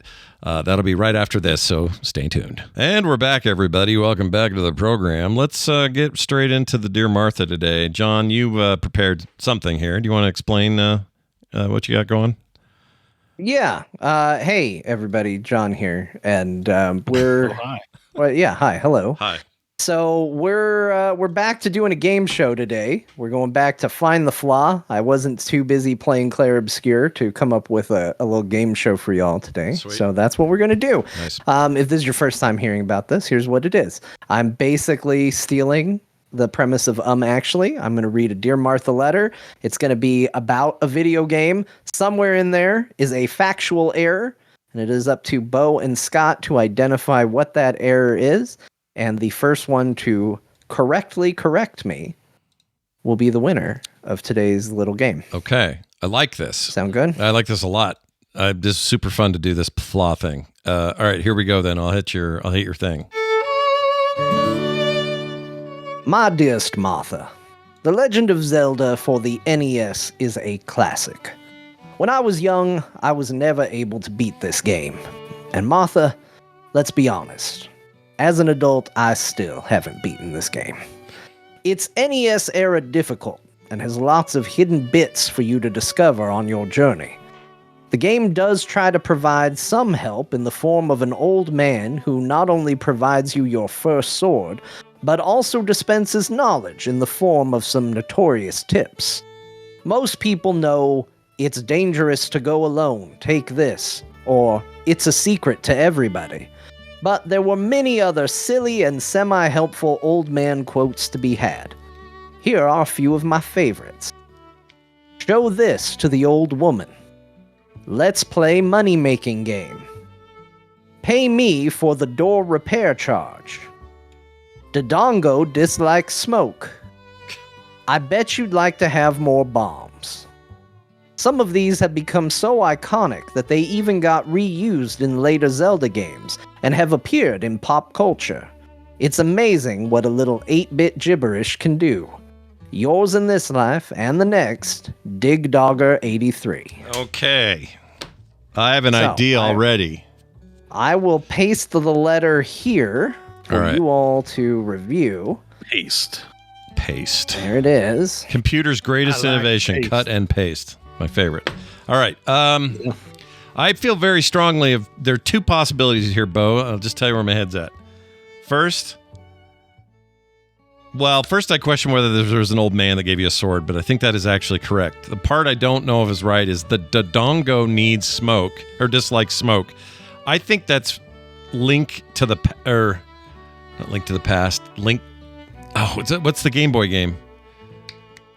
Link's Awakening. Link's Awakening. I think Link's Awakening is the game with a Dodongo, and the Dodongo is that chain chomp thing that you see early in there that's kind of a Mario crossover. I think that's... Are you going to buzz in and give that as your answer? I'm gonna- Remember, you're not coming to a consensus here. If you You're want to right. race to the finish line, Scott, buzz in and let's do Sounds this. like you have a fully formed opinion. So All right, I'm buzzing in with that.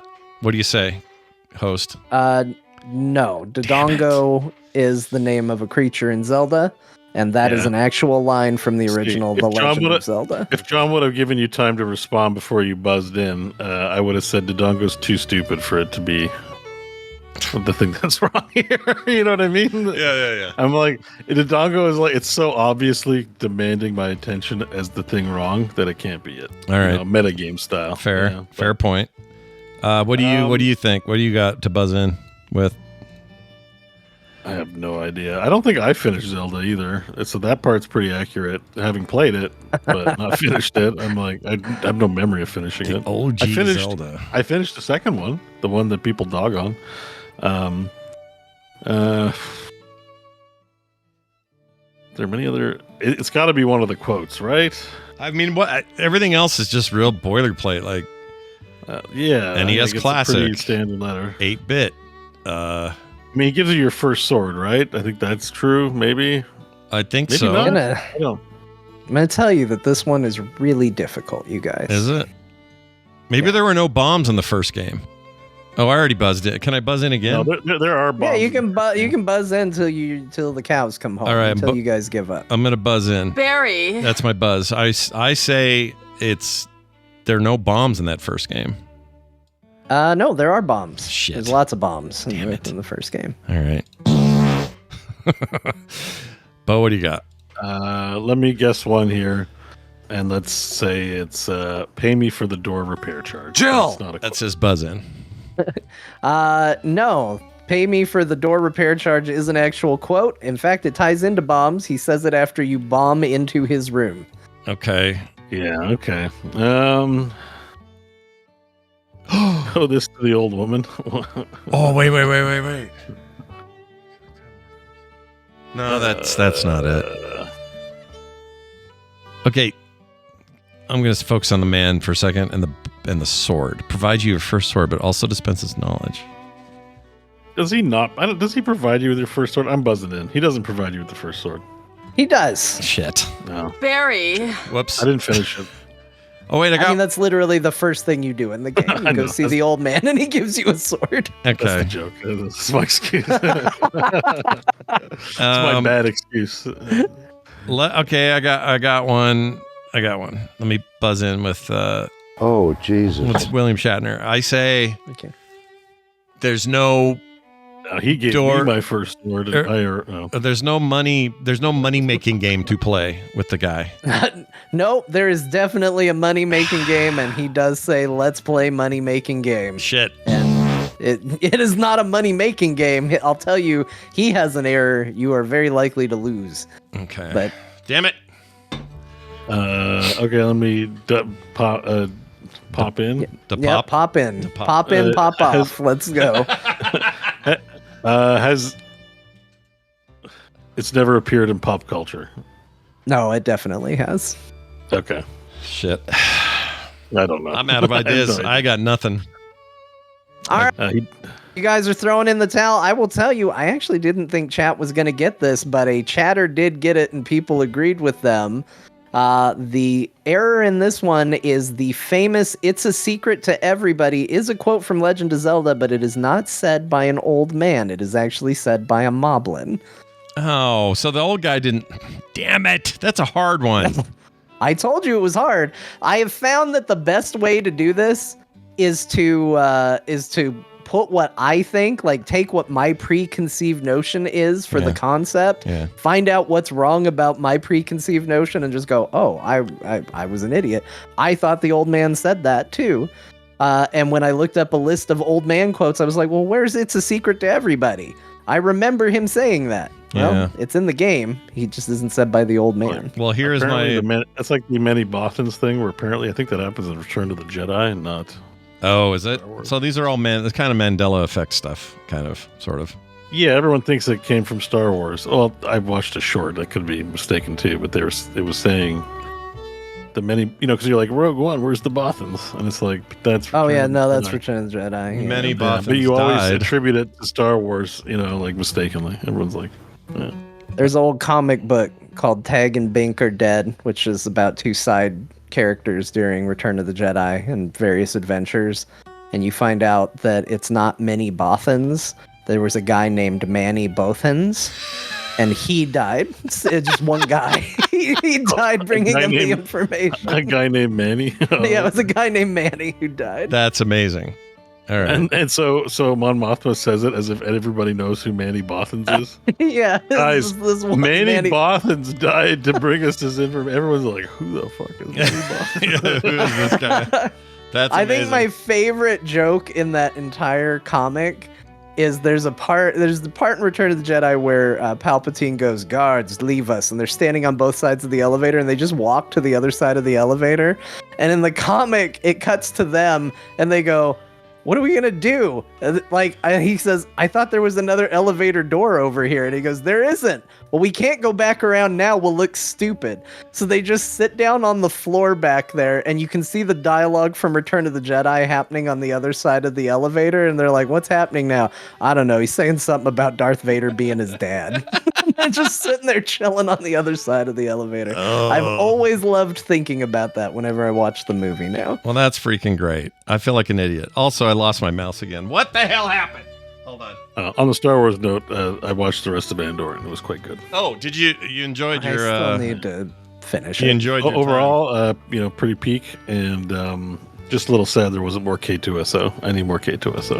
And K2SO, remind me, is It's the enforcement Alan droid. Tudyk. Oh, it's Alan. Right, the Alan Tudyk droid. Yeah, there. So there was He a is little. in it, and it is happy making, but I was hoping for more. That's Okay, all, just, all right, that's good to know. And I got but what we get is good. So I got my that mouse was back. That's all I know is my mouse is back, and I'm very happy. Yeah, about so it. the whole shebang is out. So you should definitely. I fully recommend watching it. It's good. All right, well, good one, John. You screwed us all up. Nobody knew what the hell was going on there. That was fantastic. Except that one chatter. Congratulations to Mergen Zionics. There you go. You can be the first guy off the plank into the Old Republic, the old ship from the ESO lore. Mergen Zionics is not too far from Manny Bothan's. No. Have you ever seen both of them in the same place? You're the same guy. Fantastic. All right, here's this. Games we played this week. Let's talk about shared play. Things we played all together. Well, not together, but at the same time, sort of ish. You guys played it early because you guys got Fancy Boy copies, and I played it late because I didn't. But that's okay. We all ended up playing a little bit of Doom: The Dark Ages, and it's. I'm going to just say it now. Do we want to go in order of who's played least to most, so that Yes. Bo can have his massive platform, and we'll get you and me out of the way? Yes, because I have played the least of the three of us, I'm sure, because I got it so late. But basically, here's what happened, or the reason I got it late. The game unlocked, it said once you install it, it says it unlocks on the 14th. And yesterday was the 14th. So I thought, well, that'll happen sometime today. So I'll just check in early and play a bunch tonight, and then I'm good to go. But it took forever. I think it may have been 7 or 8 in the evening or something before it did. When I finally realized it was even later than that. So I did get in. I got a bunch of playtime, a little bit today as well. And I think this game's cool, and I'm not far enough to really make any kind of final judgment. But it's more what I want out of Doom than Eternal was. And I don't want to talk smack about Eternal because I know it has its fans. Certainly Bo's one of those. Eternal was a lot more about timing and kind of movement. And by movement, I mean like rapid kind of platformy kind of stuff, which worked for a lot of people. For me, it was less interesting than the first game in 2016. This particular Doom is a lot more grounded and a lot more my style, it turns out. I don't even know what to call this style, to be honest. It's kind of oh my gosh, this guy's Masters huge. of the Universe. Basically, yeah. It's bloody He-Man, basically. It kind of is. I mean, you got a giant shield. You're doing things that are reminiscent of various shield-wielding cool people like Captain America moves. It's medieval, but we have guns and computers and spaceships and stuff. Exactly. It reminds me the most of He-Man, to be honest. Yeah, there's a king in there. Oh, you know what? That's a really great point. It is very He-Man in a bunch of ways. Yeah. But the king, by the way, is the same king from Eternal as part of that ongoing narrative. Oh, I didn't know that. It's I a wouldn't ghost. know. He's dead. I didn't pay attention. So the opening line in Eternal, who tells you like go rip and tear, that's actually the king in this game. So it's all narratively connected. Okay, so it's all connected in some way. What I like about this is, as much as I didn't really pay attention to the narrative that much in Eternal, because I kind of think it lost its way, or at least it kind of felt like it did, and we've all sort of agreed on that point, one level or another. This game starts really strong, in my opinion, and is just the kind of weird I like in the world. I like when the demons are conniving to do something dark, and releasing the Slayer is the only way to handle shit. That seems right to me. There's not a lot of yapping early on. They drop the Slayer into this world, and we get very close to what we've had before music-wise. So I know this isn't what's his name again because they're falling out. Can't think of his No Mick Gordon. Mick Gordon, yeah. There's no Mick Gordon this time, but it is very Mick Gordon adjacent and quite good. I think the soundtrack in this is awesome so far. So I don't have any beef with it. And it really got me going. Sound effects, sound work in general, just top notch. The clump, the stepping sound you make while you're running around is so cool. You have real weight and heft to everything you seem to do. The gauntlet is cool. Again, I'm early, so I don't have all the weapons or any of that. I think I still have I think I'm still shotgun bound. I think I'm on mission 2 is all. So that's how very little I've played. But I can tell already, just mechanically, that this is just more my speed. It's more what I want out of a Doom game. It's closer to 2016 than it is to Eternal, just from a minute-to-minute gameplay standpoint. And I think shields are badass. So, yeah, from what I've played so far, my quick take is I'm very excited to keep going. It's very cool. Tonally, this game has always sort of got me right where I live, and I love it. So 2 hours in, I really like what I'm playing. Will I change my mind in 6 hours? I don't know. Probably not. But one of us has played a whole lot more than that. Let's talk about the middle play guy. John, what did you think so far of your time? Well, let me tell you what somebody who's played about 6.5 hours thinks of it. Oh, perfect. Yeah. I think this game's okay. I think that here's the problem with talking about this game for me is that there are a lot of things that this game does like super well that it's been doing super well since 2016. So they tend to not be the things we focus on because it's like, well, the shooting feels great. The running around feels great. The kills feel great. The sound design is really, really good. But that's been true in all the games. And so what I end up doing when I think about the game is I end up thinking about, okay, well, let's think about the things that aren't given, that aren't, that haven't been true for all of these games so far. And I think it's starting to get to kind of a place where Assassin's Creed has gotten for me, where it's like diminishing returns. Because I'm playing it, and I like the game. I think it's a very good game. But I'm finding more and more that I'm... Like, I pick it up, I play it a little bit, and I'm like, okay, I've had my fill. I'm good. I don't need to play this anymore right now. And I'm walking away from it.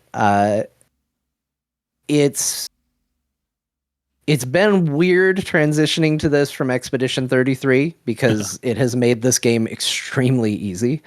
It's like, hey, get ready. You're going to have to parry some attacks. And I'm like, believe me, I'm ready. The parry window it's very generous. It is one of the most generous parry windows I've ever seen, especially coming from Expedition 33, which is not.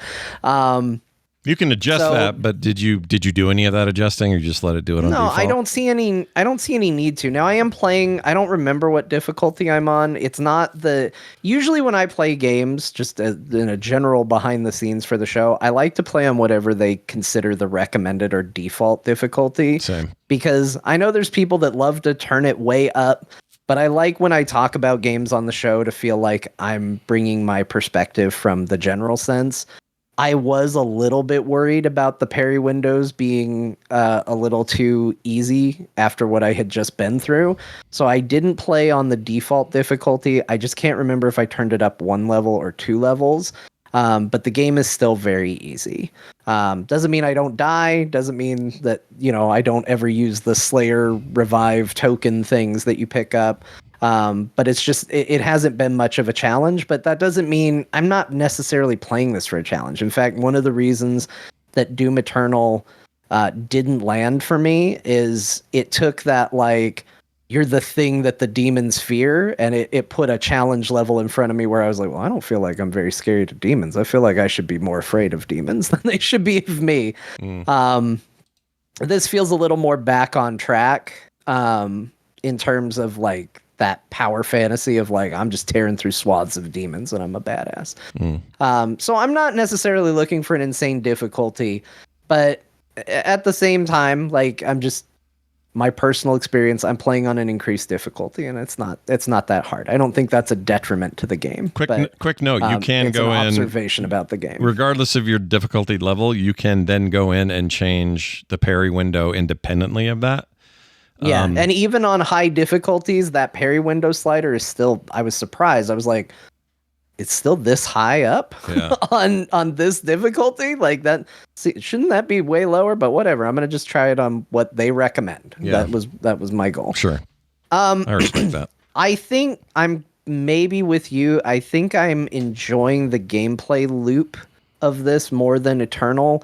Eternal had a very like almost mathematical. Do this to get this, do this to get this, do this to get this counters this counters this kind of system that I think for the people that really like that game worked really well, and it just wasn't what I was looking for. This is a little bit more my speed in that regard, but again, I've just got this feeling of like, I don't know if it's fatigue with it. But it's like I play it for short bits, and I understand the things I'm looking at and doing are cool. I'm like, I killed a giant demon, like that's cool.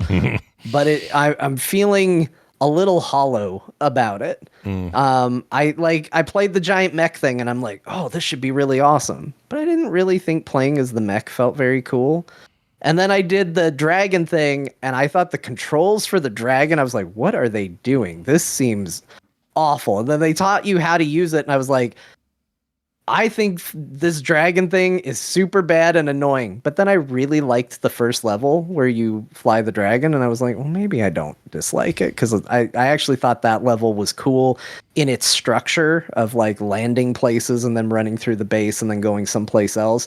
I still think flying the dragon is gimmicky and not great, but I thought the way it turned that level structure around, I thought that was really neat. So overall, like, it's a good game. I'm not crazy about it, is kind of how I'm feeling. Everything feels a little repetitive and a little, I've already found like my real rhythm, and it's put me in a place where I don't really care about guns. Like every time I pick up a gun, I'm like, all right, that seems cool. I'm not going to use it though. I've like kind of locked in on, I use the super shotgun, I use the mace, and I use my shield, and I don't really need anything else right now. That might change as I go through more stages. As of right now, the need to switch guns is very low. And because the parrying enhances your melee, and your melee gives you ammo, I haven't had a need to be like, oh, I can't use the super shotgun here. Like it's always plenty full. So it's a beautiful looking game, looks great, plays great, awesome frame rates and all of that.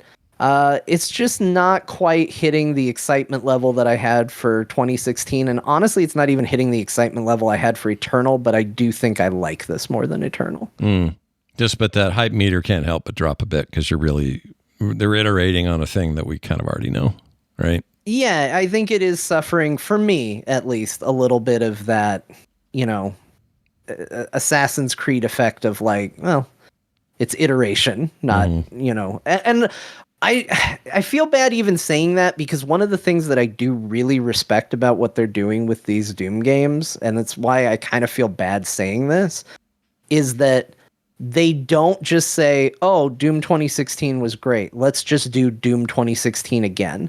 They are obviously making attempts to change up the way the game plays. Like Doom Eternal plays very different than 2016, and Dark Ages plays very different than Doom Eternal. And I think it's very cool that they aren't so locked in that they're like, no, it has to be the same game. I like that they're trying to innovate it, but I'm still coming out of that experience with a general sense of like, yeah, I've seen this, I've done this, I'm good. Yeah, there's not, and it's been a fun distraction, but not something I'm like dying to keep playing. Okay, 6 hours in. Yeah, who knows if I'll feel similarly to you. Right now, I'm having the hype return. It's feeling real good to me, but I'm so early that I don't think it's fair to, I cannot make that kind of judgment. Bo, you've beaten it. Yeah, He's 100%ed it. Yeah. I have 100% of achievements. I played the game on ultra violence, which is the third of 4 difficulty levels, and 100%ed all the missions, all the collectibles, everything. The game. I'm ready to start my run on Nightmare. The top 2 difficulty levels, it's worth pointing out, is just easy hardcore and ultra hardcore. So they're just versions of hardcore. I heard that was controversial in some circles. The same difficulty as Nightmare. Was it? They have the same difficulties in Eternal. It's the same. Oh, they do? Okay. All right. Yeah. I don't know what So there's one, like in Eternal, it was like extra lives mode. So you have 1 life, but the extra lives mechanic works. Mm-hmm. And then you have one where it's just, you have 1 life, don't die. Yeah. I like that they, by the way, I'm watching it right now. I like that they do the Halo thing where you warm up the shields of these guys and then wreck their shields. Smash them. Yeah, I like it. Yeah, The smashing is very satisfying. Yeah. Especially with fleshy little turd guys, because you take a whole group of like 20 of them out in one smash. It's really fun. Anyway, sorry, Bo, continue. Yeah.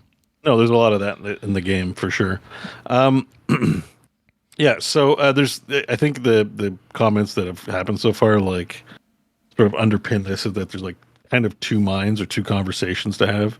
And like one is just like, forget the other games. This is a game that came out, like, judge it on its own merits, because it is different, as John pointed out, from the other 2. Sure. But then there is also, this is part of the Slayer arc that started with Doom 2016, continued with Eternal in 2020, and now, it's the same narrative thread, same characters. We're getting more backstory in this game. So I'm going to start with the first one, just like standing on its own. On its own, for me, this game is best game of the year so far.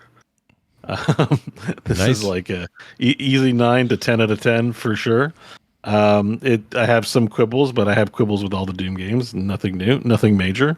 And the game is solid. We're watching video of it while we stream the video version of the podcast, and it makes me want to log in immediately. Like I'm like, what am I doing with my life if I'm not playing? How dare I have this podcast? I should be playing this.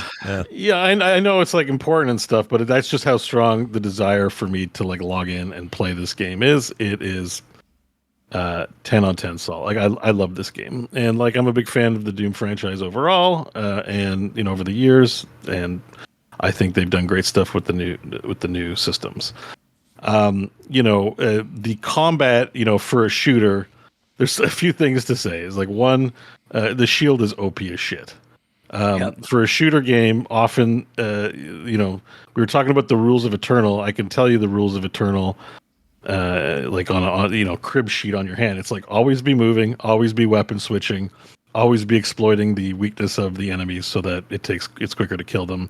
Always be meleeing to self heal. Like that's pretty much. It's hard, but like that's pretty much the Coles notes on what you need to be doing. You need to do none of that in this game at all. And so what that means is this game is, I think, going to be a lot more accessible for people who want to play Doom, who maybe find Doom 2016 scary, because that one's a kind of a scary. It's more of a horror game, yeah. Or Eternal, too mechanically demanding to be a casual good time, like John said. It feels like I should be scared of them, which is true. You should be scared of them in Eternal because it's very lethal and very demanding on mechanics. Mm-hmm. This game, there are tough bosses where I can just stand in front of the cyber demon, deflect it, fire the rocket launcher point blank, because if I get a perfect parry, I self-heal off the rocket launcher, so no worry about self-splash, and just stand and tank. And that's the intended design goal. You are like Johanna, the Crusader from Diablo. Like you are meant. The design philosophy is to stand your ground and to be able to just not have to dodge, not have to run away. Everyone's scared of you, and I think a lot of people, if you didn't like the other 2 Dooms, you will find this one more accessible and playable. Your mileage may vary if you like the fiction or not. It's to me, it's adult Saturday morning cartoon. Like I said, Masters of the Universe. He-Man's the perfect analog, except you're just this moody asshole that doesn't say anything to anybody. But what's the princess's name? They have a princess, right? Mm-hmm. And she's a character, and they have King Norik, who's I guess the old guy. I can't remember his name either in He-Man. And you have your Man-at-Arms, which is like Valen, who's another tough guy who you meet for all of like 20 seconds in Doom Eternal. So This is very much connected to that lore. It shows things more. Yeah. So again, the story is like, it's not deep, it's not great, but it gets the job done. There's some really cool moments in it, so what they've done with it is pretty good. And overall, like the Slayer, I think we can now just look at this as the Slayer arc, because clearly we're not getting our angry Marine left on Mars. This guy's like some force, he's like basically Thor, like at this point. Like he's very Thor has a shield for sure. That's the I was vibe. thinking about Thor, like I'm like, they could reskin this game, make it less bloody, and just make you Thor, and this is what I would expect a Thor first person shooter game to be, essentially. Hey, you're not Like, wrong. Yeah, like you smash giant beings, you're inexplicably unkillable for a human with the stuff they need to do, to the point of super badassery where you end up going, well, I don't want to spoil things, but the level to which you can't be killed it gets pretty insane through the story. One thing I do want to tease out for those playing and going like, yeah, it's okay, this Sentinel world that you're defending, and yeah, we're going to hell. There's also so they had the Makers, which kind of was like this cybernetic heaven thing that they did in Eternal, which is back in this one. There are characters that relate to that, but there's also the Far Realm, the Void, the Cthulhu monsters from beyond, and there's a whole arc of levels that involve that are quite well done.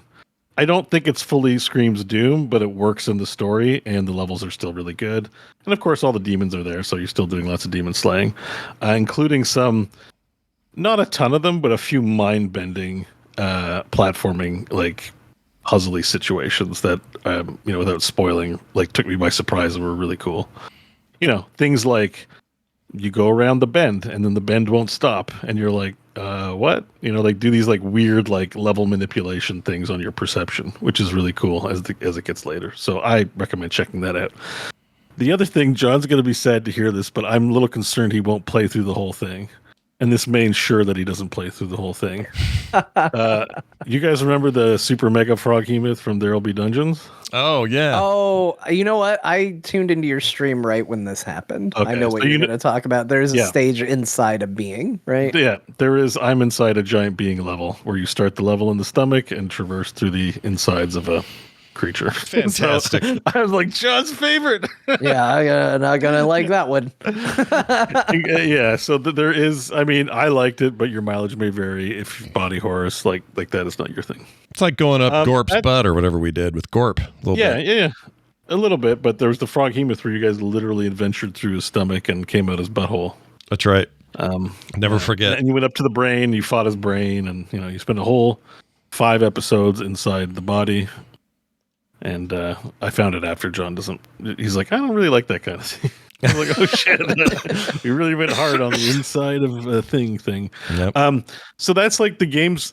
I think it's like I said, I want to log in and play it. I love Doom. It's been 5 years since the last one, so I can understand if it's not your thing, feeling like, oh, it's more Doom. It's not my thing. Like I get it, like that comment from John, but at the same time, I'm like, it's been 5 years. Thank God.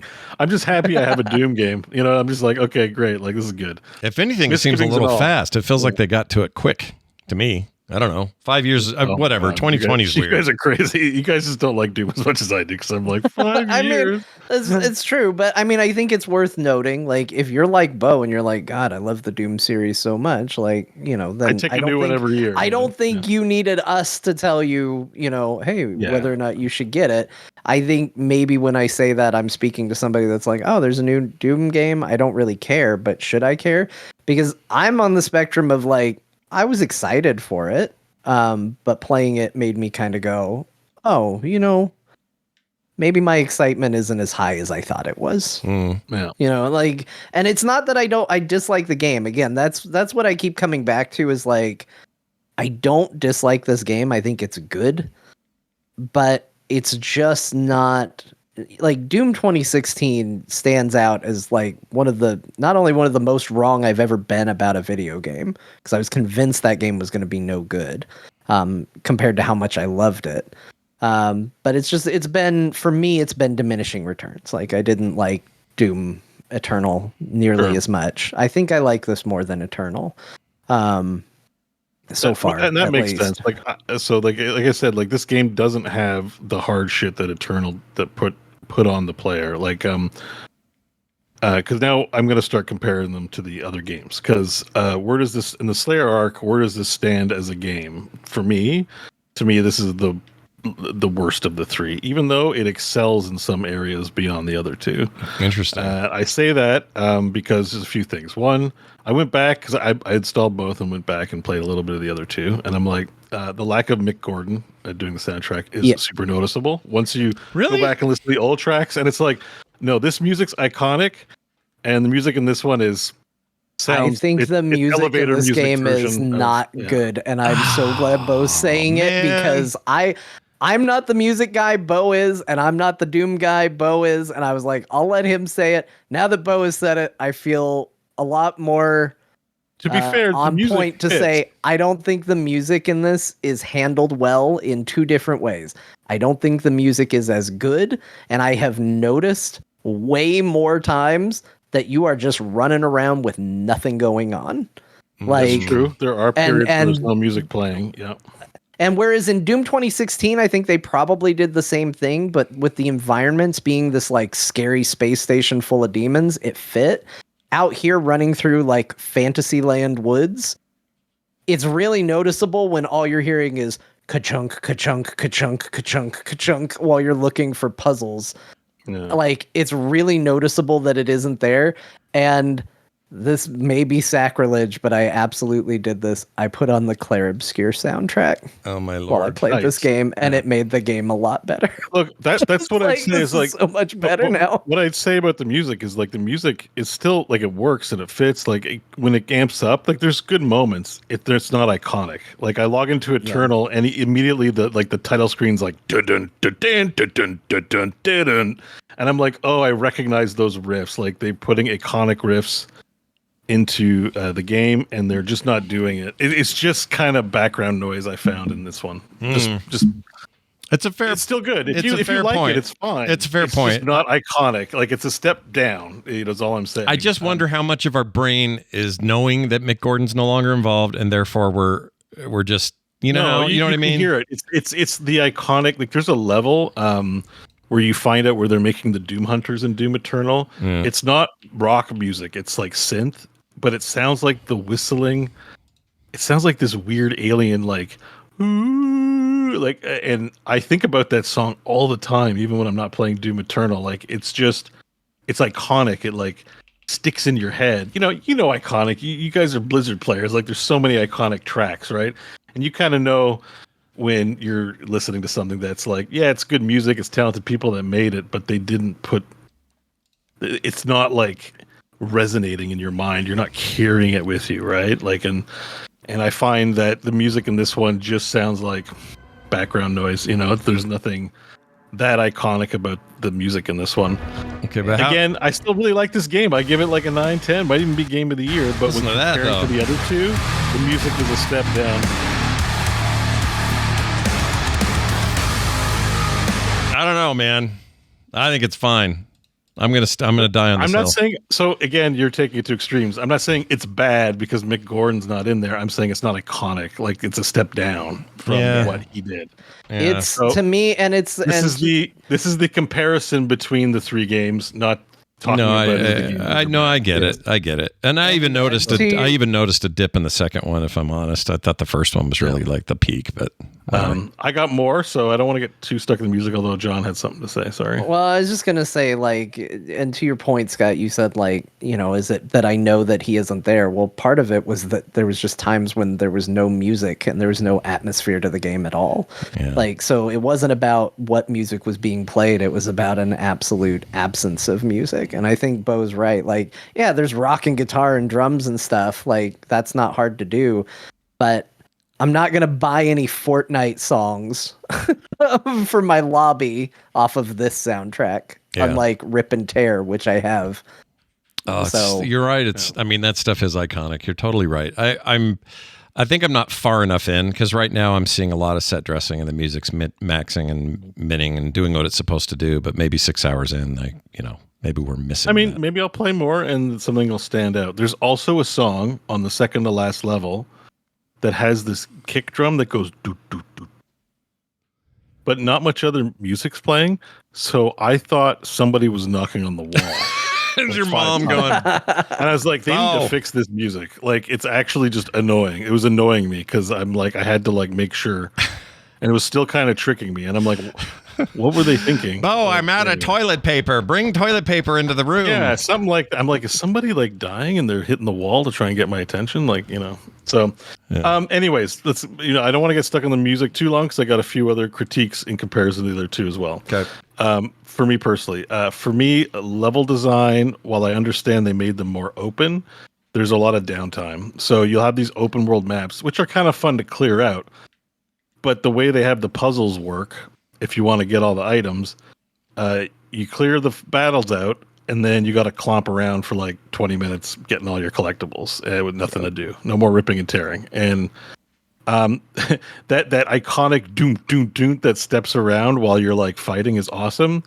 When you're just like opening doors and riding elevators and just clomping around, you're like, can I just get to more killing? Like, so I don't think their level design is at their peak here. I think it's probably, I'd argue it's the worst level design of the three games.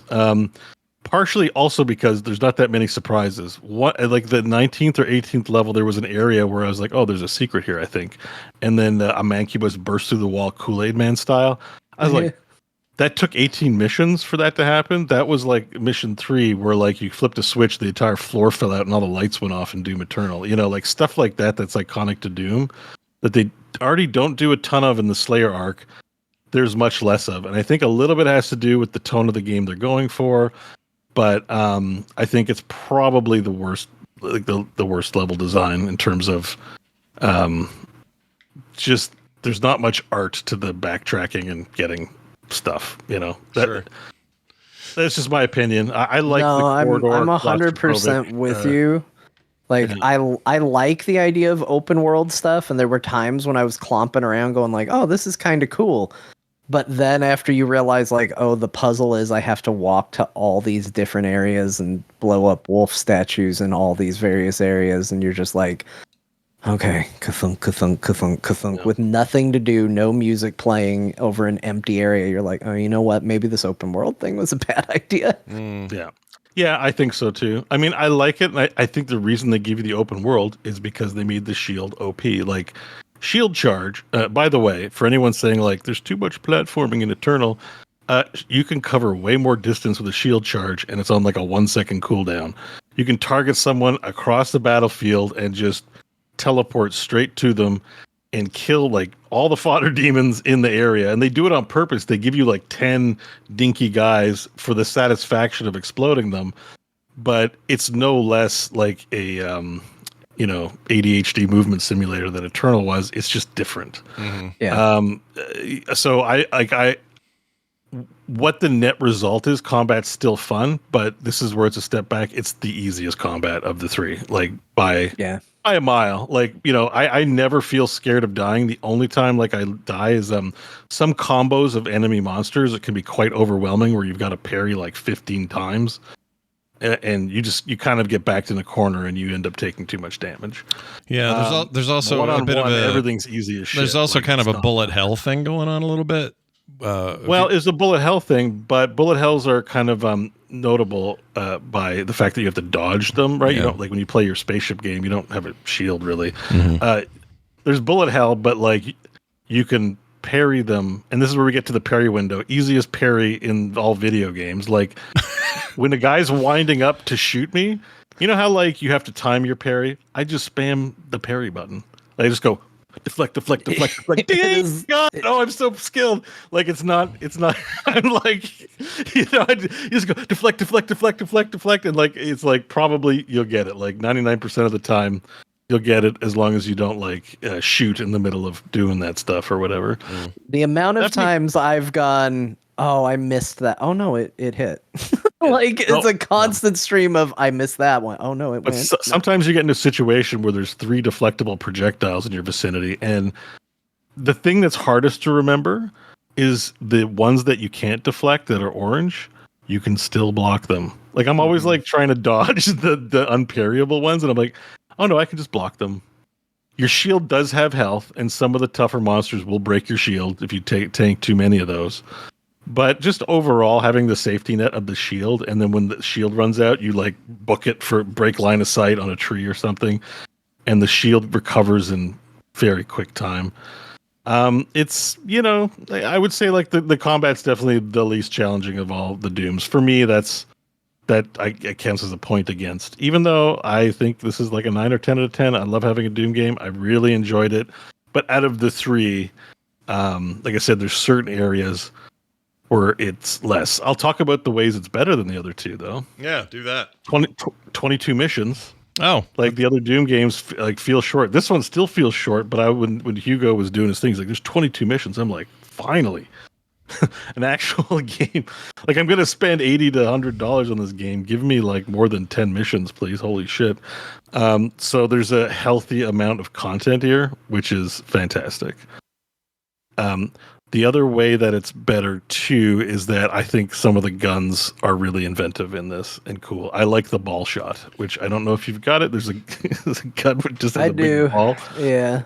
I like the chain shot just because of how I'm like, oh, you won't run out of bullets if you just tie a chain to your bullet.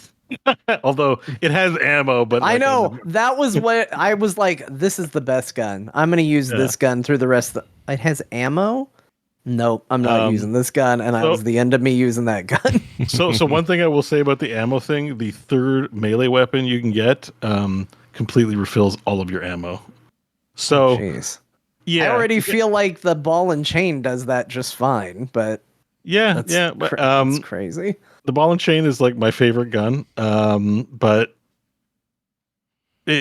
I find it hard. It doesn't run out of ammo as much as other guns generally, but with the melee hit, you just recovering all of your ammo, you'll never run out. Like, I think so. That's the part where I'm like, I totally agree with you, and I can't explain why this still somehow ends up above Eternal for me. Like, I think my issues with Eternal is I just see the Matrix too clearly. Like, there's something boring about understanding immediately, like, oh, Eternal's the most video gamey. Yeah, this is the math problem I have to solve to complete this combat encounter that I just didn't enjoy. But I really love the movement, and I do miss elements of it. I tried to do like an air dash just out of habit, and I was like, why can't I do an air dash? Oh yeah, I forgot. Where'd this go? There's no dashing. You hold your shield up and just take it like a man.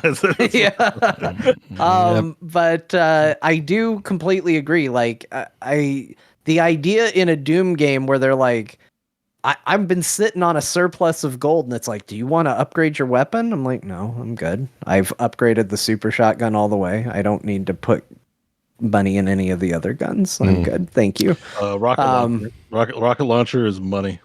Like, I just don't. I don't have the rocket launcher yet. I have a grenade launcher, but it's okay. Rocket launcher. I'm just OP. I'm just like I'm good right now. I don't feel a need for this, and it's weird to be playing Doom and getting new guns and going. No, like this game is so different because like there's a perk in Eternal that allows you to switch weapons faster. It's a really good perk.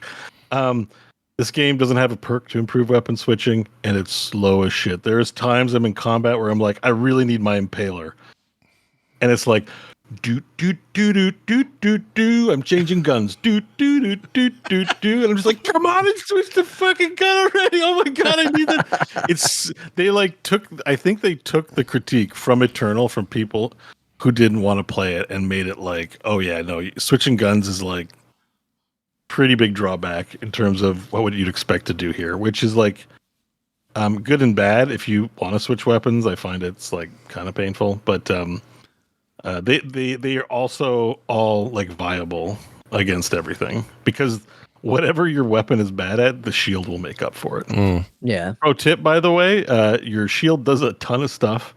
Not only does it block and parry, you can throw it at unarmored bigger demons and it will embed in their chest and stun them, which is also great. Yeah, there's a tough Hell Knight. You're not freely good at shoot them. Just embed the shield in them and then just shotgun them point blank or whatever. For anybody who's ever said, "Hey, I wish Doom had classes," They did. It's 3 games. One is the middle guy, the soldier. Yeah. One is the little spry little scout man who can move really crazy ways and dash and stuff. And here's the tank. Here's your tank guy. Yeah. I mean, that's basically what they've done. They've made 3 different class Marines, Space Marines. Yeah, they really have their own personalities. It's kind of funny. Yeah, and while they're not like a threequel, like they have lore continuity between them. It's not, someone was mentioning it's like I'm feeling kind of lost in Doom: The Dark Ages story. Should I have played the other 2? No, you won't. You'll have a hint, like you'll see some names you recognize, but it's very. The lore is there as like window dressing, and like we didn't like the lore in Eternal, and arguably I think this game would be better served by getting rid of all the cutscenes for the most part, except for a few parts that are badass. But whatever, this is what they're doing, and it's fine. It's not like they're overdoing it. I like the opener. The opening scenes in this one are pretty cool, I thought. Like, I like the prophet hell priest guy talking to the whatever she is. No, like I don't mind like the cutscenes and the cool stuff with the Doom guy like scaling something and being angry. Like that stuff's cool. It's just when it's like, we're the bishop of tentacles and we can't. They start trying to explain things. Like it already. Write that one down for a D&D campaign. The Bishop of Tentacles. Yeah, I'm the Bishop of Tentacles. That's really good. My servants will not question me because the Maker said so, or whatever kind of like, Yeah. Just that. It's mostly that stuff where they're like, they try, it's like, but they half step it because it's kind of like they're trying to explain where the Doom guy comes from, but they still don't I still don't get it. And most people don't want to know. Like, that's the crazy thing. They're putting all this time and effort into explaining something that people don't really want to know. Exactly. I don't think people want to know the deep lore of the Doom guy. I think most people prefer to think he's just a guy that's so pissed off, hell is afraid of him. Yeah, that's what I will agree with that. I'm not sure that I don't hate what they're doing, but I don't know that they needed to do it. Like, I think they could. I will say I enjoyed like the entire runtime of content in here. It's like I said, there's judging it on its own merits, where you're like, this is a weird He-Man episode. It's really good, But also recognizing that it's Doom, it's like, I liked this one-off implementation. I don't need 3 more like this. I'm looking forward to whatever's next. Probably, maybe time for our wizard.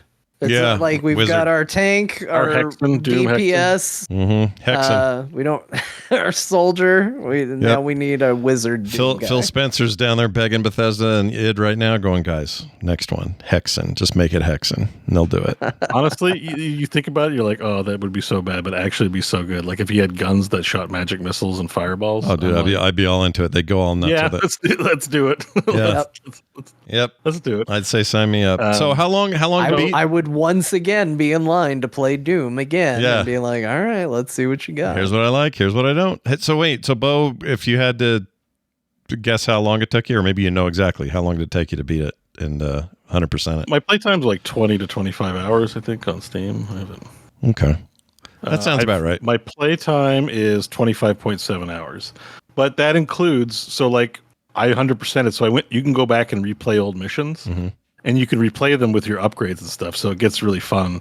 Like that, I have a video linked in the show notes too of me playing, and like I have guns I'm not supposed to have in that level. That's just me like full blasting that level with like weapons. Not a full cadre of weapons, but like weapons and abilities I didn't have access to.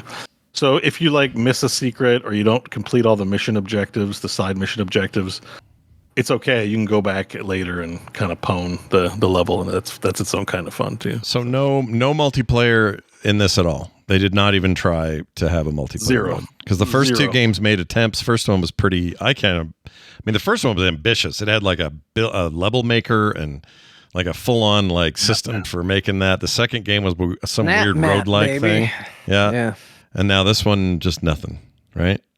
Yeah. They were probably finding that the engagement level was not high enough to warrant what they did with it, It bums me out. I liked that first one. They two to do it for Doom Eternal. They had the battle mode too for like it was a 2-on-1, two Hell guys, 1 Doom guy. Yeah. And I think that like online shooter space is so competitive. Game companies just have that mode alone as like their bread and butter. So I don't know if it's enough to just add half-ass multiplayer. Not saying their multiplayer was half-ass, but that's you're like, why would I do this when I can play Warzone or a number of like Valorant or whatever at this point? Yeah. So I think games as a service have changed that prospect. Yeah. And I think what people like about Doom is and that's like always been true. Like it's the memorable stuff is like the campaign, like the levels. I'm surprised about the level editor. I get in the 3D world. I guess it's kind of hard. You can't just do like an ASCII level editor these days, like you could in Wolfenstein. Oh my gosh, dude! One of my favorite things about Doom and Doom 2 back in the day was making levels, and so I think I'm just particularly into that. And I wish there was still a eye toward that. I think it's like good. It's a curse and a blessing. Like the level design is so overly pretty and detailed now that like you need to have a lot of skills to put together a level that you'd be happy with as like a consumer created content that it would take so many hours that it's just inaccessible to a lot of people. I think with the snap map thing, they tried to make it so that it was an easy way of just snapping pieces together to make those levels, but I just don't think it resonates as much as they did in the low poly days where it really felt like you were being creative with the Doom WAD editor. It's true. You had to compile it and test it and all this stuff. Whereas this thing, well, I admit it, the snapping part was maybe overly simplistic. They had some decent scripting stuff you could do about behavior and triggers and all that junk. Yeah, I never really engaged with the system too much. I always meant to, but it's also a case of like, well, what are the other games I'm playing? I was probably playing a lot of Heroes at the time, so Well, the id Tech 8 engine impresses, though. Graphically, the game is freaking beautiful. I need a better graphics card, by the way. I had a hard time getting my system to a place where the game felt good. Oh, really? But good. Ask Mr. 5090 over here. Good place to point out that this game has had some technical issues. There've already been a patch, so hopefully it's working for people, but I have seen a lot of complaints about technical issues and crashing and all of that. I haven't had anything game breaking. I have had no crashes, but I have had two oddities occur. About 50% of the time when I play this game, after I close it, I have to refresh Windows Explorer. I don't know why, but I do. Yeah. And then the other one was the game was like, oh, you're going to complain about me being too easy? It decided to stop accepting my right mouse click input, and I could not block. Whoa. For about an hour of gameplay, and then all of a sudden it came back. That's not the kind of difficulty. Maybe not quite an hour. Maybe it might have only been about a half an hour. But I was trying to finish up a puzzle, and it reset when I got to the next major set piece. But I was going through multiple they spawned enemy encounters without the ability to shield block. And all of a sudden I was like, man, this shield's really carrying me through this game. Because it turns out when I can't use it, I switched my mouse because I just assumed my mouse was breaking because I was like, this is weird. My mouse seems to be working. It's just the right click not doing it. And then as soon as I put a different mouse on, it was still the same problem. So those are the two issues I've had with it, but I have seen reports of crashes and other issues. So just be aware of that. I've only had one crash in the 25 hours I played. And it was when I was first shooting the BFC. The big effing, what is that? Chain? Well, I don't want to spoil everything. It gotta be cannon, right? Probably cannon. Cannon, chain. Yeah, or maybe a chicken, big effing chicken. Chode. Could be a chode. Yeah. Speaking of which, by the way, those fists that are all sticking around as the reload for your gauntlet, they just look like a bunch of demon dildos laying all over the place. I don't know if you've noticed that. Next time you're in there. Yeah, that's true. Just all sticking up, hanging out. Melee ammo, but yes. Yeah, it's melee ammo, there's some right there, chat. Whoops, no, we missed it. Anyway, there's just in every space you're in, there are these reload fists. And they just look like you're sitting there waiting for some fun, Well, anyway, game's good. Game's controversial. Game's super good. I love it. Yeah, thank you for making it in software. Thanks, Bethesda and id Software. You did it. Nicely done. Let's dive into the stuff that we played separately. I am going to just say and not really dwell on the fact that I played a bunch of Elder Scrolls Online. I may or may not have Did you buy a boat yet? I may have procured the ship while we were talking. Oh my gosh, he bought the boat. Let me see if I can show it. I saw a little thing while I was talking about Doom where Frog Pants logged into Elder Scrolls Online.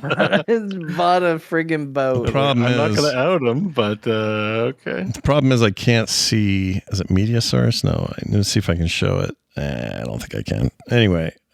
Maybe it's a capture card. Congratulations on your boat. This is huge news. Let me see it. Let me see if I can do this real quick. We lost. Those of you hoping he wouldn't spend $100 on a boat. Well, we lost today. I mean, people helped me in the chat make We're all the going to get to decision. go to a party, you know. Here we go. Is it showing up? It isn't. Okay, I don't know why it's not. I'll have to figure out with this later. Anyway, yeah, it is. It's been done.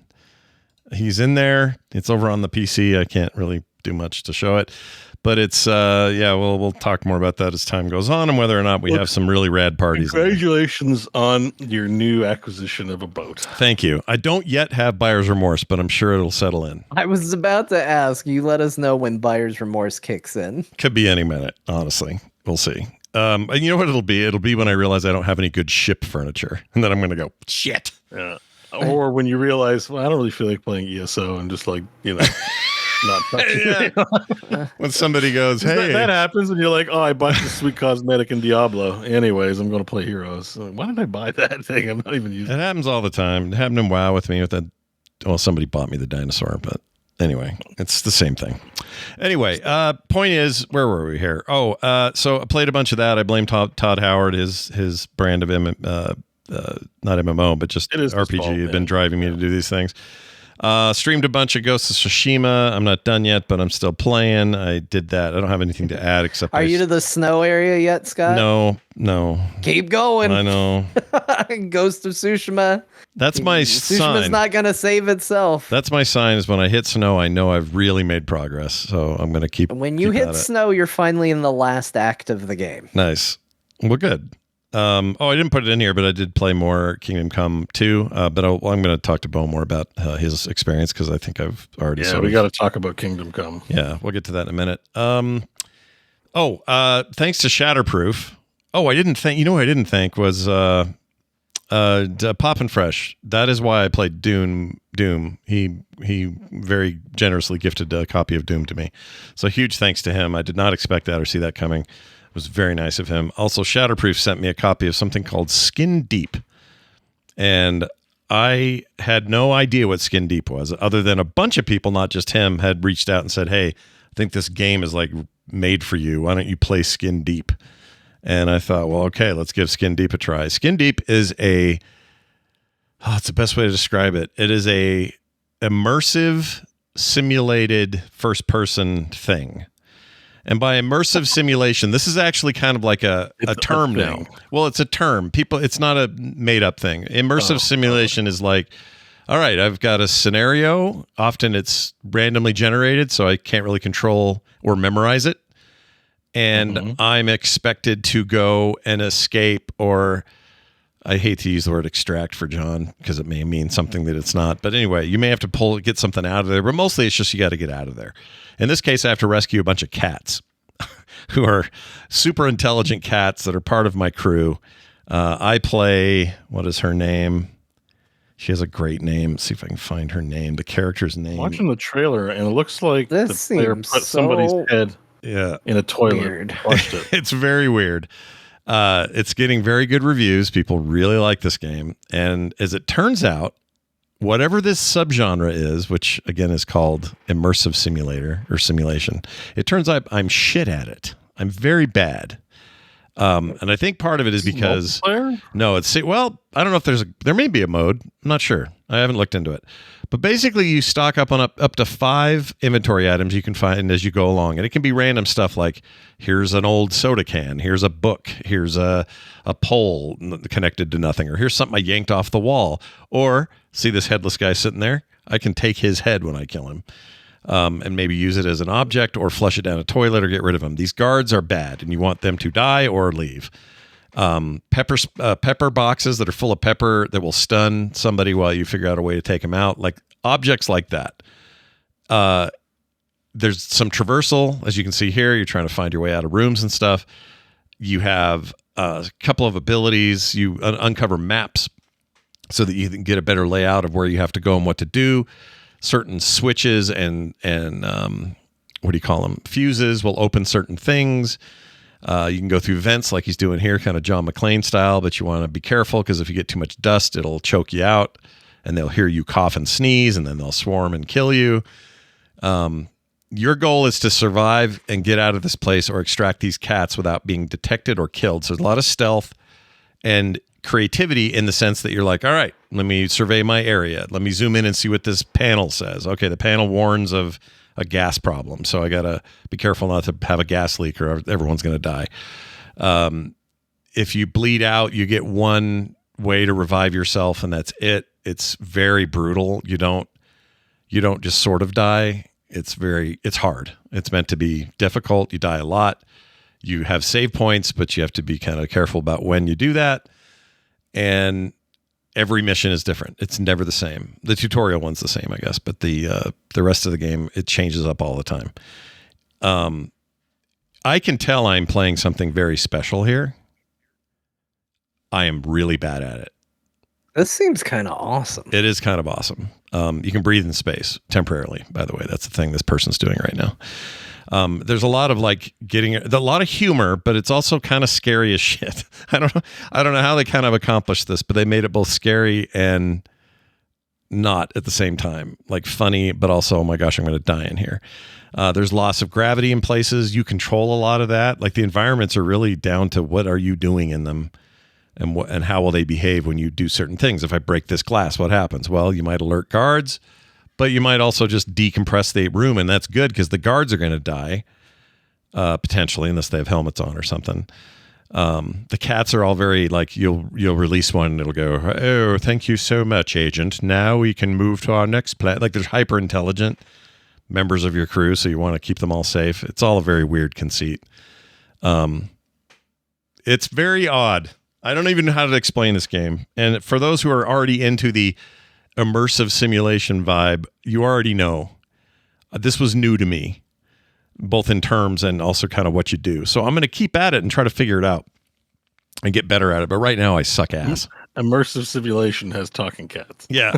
Yeah. Apparently it does. Yeah. And I think these Immerse games... yourself in a world of talking cats. I'm trying to think of another game I've played like it. I really can't think of one. I don't know what to compare it to. I'm sure there are others that people have thought of or heard of. You know, it reminds me of, it's almost like a single player, more involved, more detailed version of that space game the three of us played, the Lethal Company. Lethal Company. It's like that, but on your own and with a ton more tools. That's now that I'm thinking about it, that's a lot closer to what this is. I think in a good way. Like it's very methodical. You're like, I kind of want to try this. It encourages you to be creative, try new ways of doing things, think outside the box, pay attention to your environment, that kind of stuff. So anyway, I'm going to recommend it based on that part of it. But if you suck like me, good luck, because man, it's hard. I think I might have to try this. This seems super cool. It's pretty neat. This seems up my alley. This seems fun. Yeah. I mean, look at this. You hit the guy at the pepper. You're going to go get him. Now you pounce on him. Now you run him into the wall and hurt him. Oh, brutal slam. Do it again. Now, if you brutal slam again, this is for watchers only. Sorry, listeners. Now you've got his head. And you grab his head. You took his head off? Yeah. You can see this head? Now you can take it and flush it down the shitter. That will eliminate him. If you don't, that thing will float back. It uses a technology to float back and regenerate the guard. So you want to get rid of it. So there it is, down the shitter. Patty eliminated was the name of that lady. Anyway, it's just the weirdest thing. There's a cat. We're going to let a cat out. Meow, it says. Out comes this little blocky cat. Graphically, it's very weird. The whole thing is weird, but I don't know. It's taken off like crazy. People really like it. I'm digging it. What else? Oh, and just a note, this is a game we've talked about in the past. Bo introduced me to it, actually, but Spell Rogue, the dice kind of roguelike deck builder thing. Yeah, it hit 1.0. Yeah, 1.0, and I played a bit of that. It is really in great shape. That game is pretty. They added a ton of really smooth new animation stuff. Oh, really? I like that game a lot. We should do a run. Check it out. Yeah, you had I like spell you had books. sold me on that when I first got it, and I highly recommend that game. And now that it's out in full, might be a great time to get in. So It's a good one of those. It involves the dice aspect, which is not as common, you know. yeah, which is kind of my favorite way of doing this. I love the dice aspect of it. It's super fun. It reminds me of what's the dice one that's a little more simple?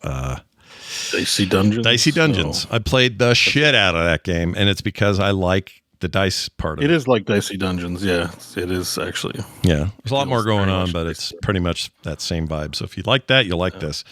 John, you have not only beaten Clair Obscur Expedition 33, you have 100%ed it. That's right. Good I Lord. did. What is that? Just like Bo falling in love with a game and 100%ing it, I did the same damn thing. Oh, you're 100%. Is that even possible? That's crazy. Yeah. Yeah, I did it. Games are big. Yeah, that's Yeah. crazy. I did it. I put in the time. What a hell of a game that was. It's obviously talking about the latter half of the game. There's not a lot to talk about because it's all going to be spoilery. But I'll just say that like the strong narrative that this game had consistently throughout remained all the way to the end, to the point where the ending has caused much debate around my household about whether or not I got the good ending or not.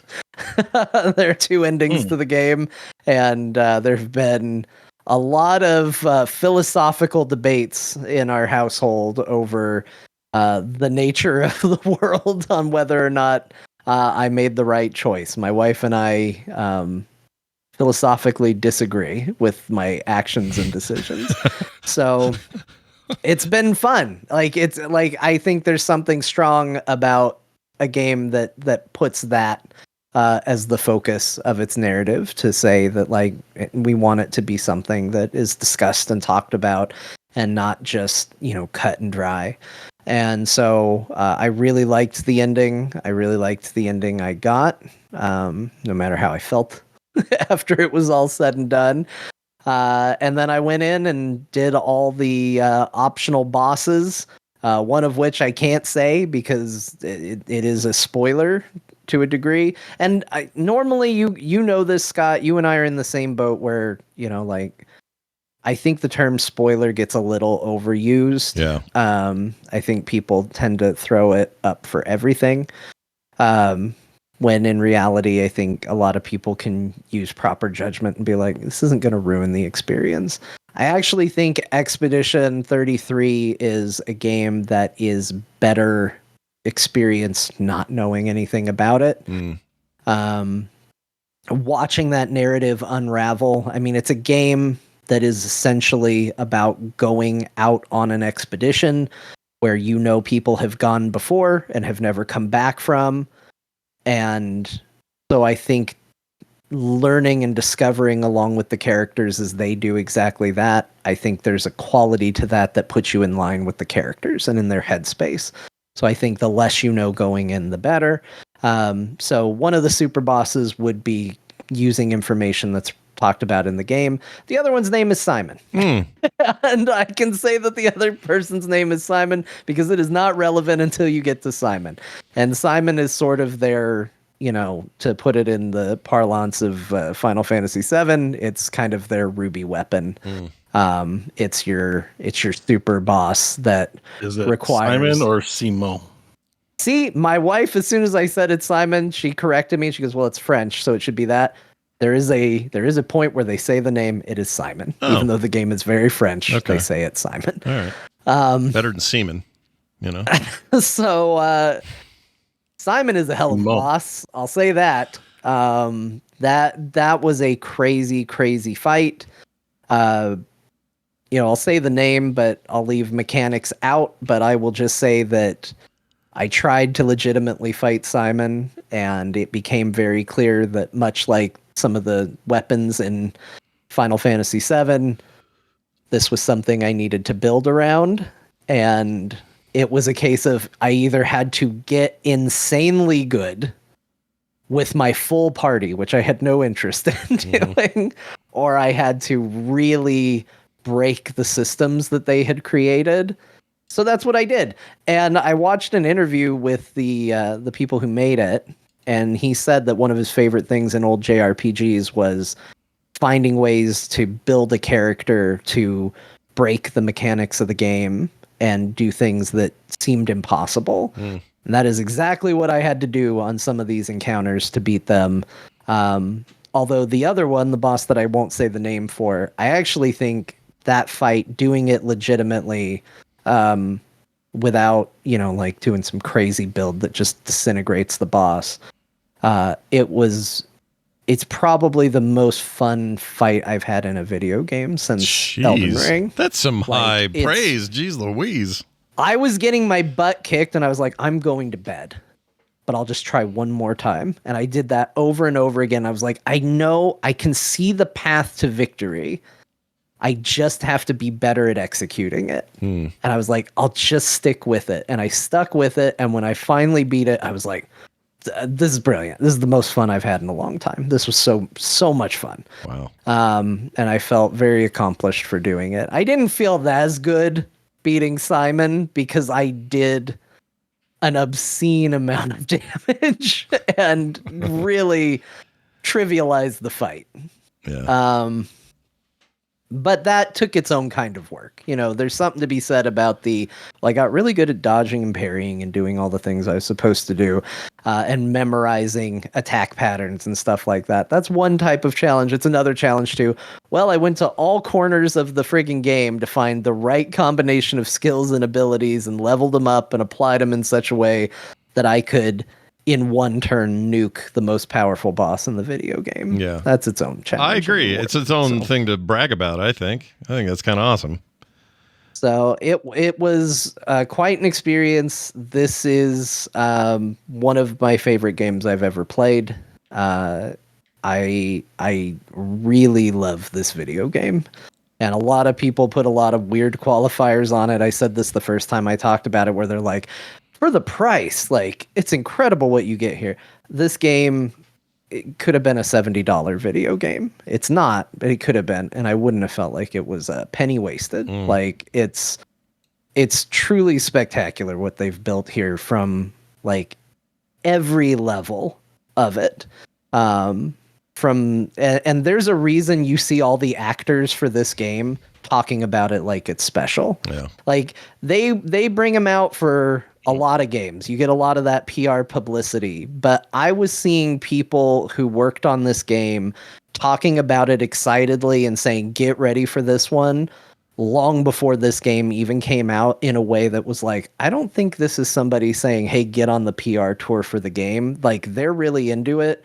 Another thing I learned about it is apparently the lady who wrote the story for this, she wrote it like a screenplay. Yeah. So the actors who got it had notes on the way the characters were thinking, what was going on. They had the subtext, and it shows in the presentation. This is one of the best acted games I've ever played in terms of performance, both in how the voices go and even in the expression. I can't believe how expressive some of the models are in conveying just emotion through the face and stuff. I don't have the link, but I highly recommend going to YouTube and finding the comparison somebody did between what they showed about 5 years ago when they were working on this early. Oh, it's nuts. It's wild, man. If you want to just have an idea of what polish means and how to get there and what it takes, and just see the passion on screen, it's freaking wild. It's really cool. Also, if you don't want spoilers, don't watch any interviews with Andy Serkis about this video game, because I went and looked it up afterwards, and that dude, he loves talking about his character, but boy, he's ready to tell you all the details about it. He's like, let me tell you about my character. It's the closest I've ever gotten someone else besides Scott to be like, no spoilers, but, and then completely giving everything away. Yeah. He gets excited. He's known for that a little bit, I think. You don't want him. He's really into it. I think he has serious clamps when he was doing Marvel stuff. They were like, do not let Andy Serkis talk before this movie comes out. He will just, because I think he gets into the mindset of it and he sees the broad, picture of it, and he's like, let me tell you why you should appreciate this painting, not hey, go look at this painting, and he's like, let me tell you why it's awesome. But it's cool to see, an actor that, people campaign. We should have given Andy Serkis an award for something a long time ago. Hell yeah. And see him so excited about this role in a video game, because, a lot of times people at that stage are just like, they're kind of done with it. They're like, I did it. This is a paycheck. Yeah.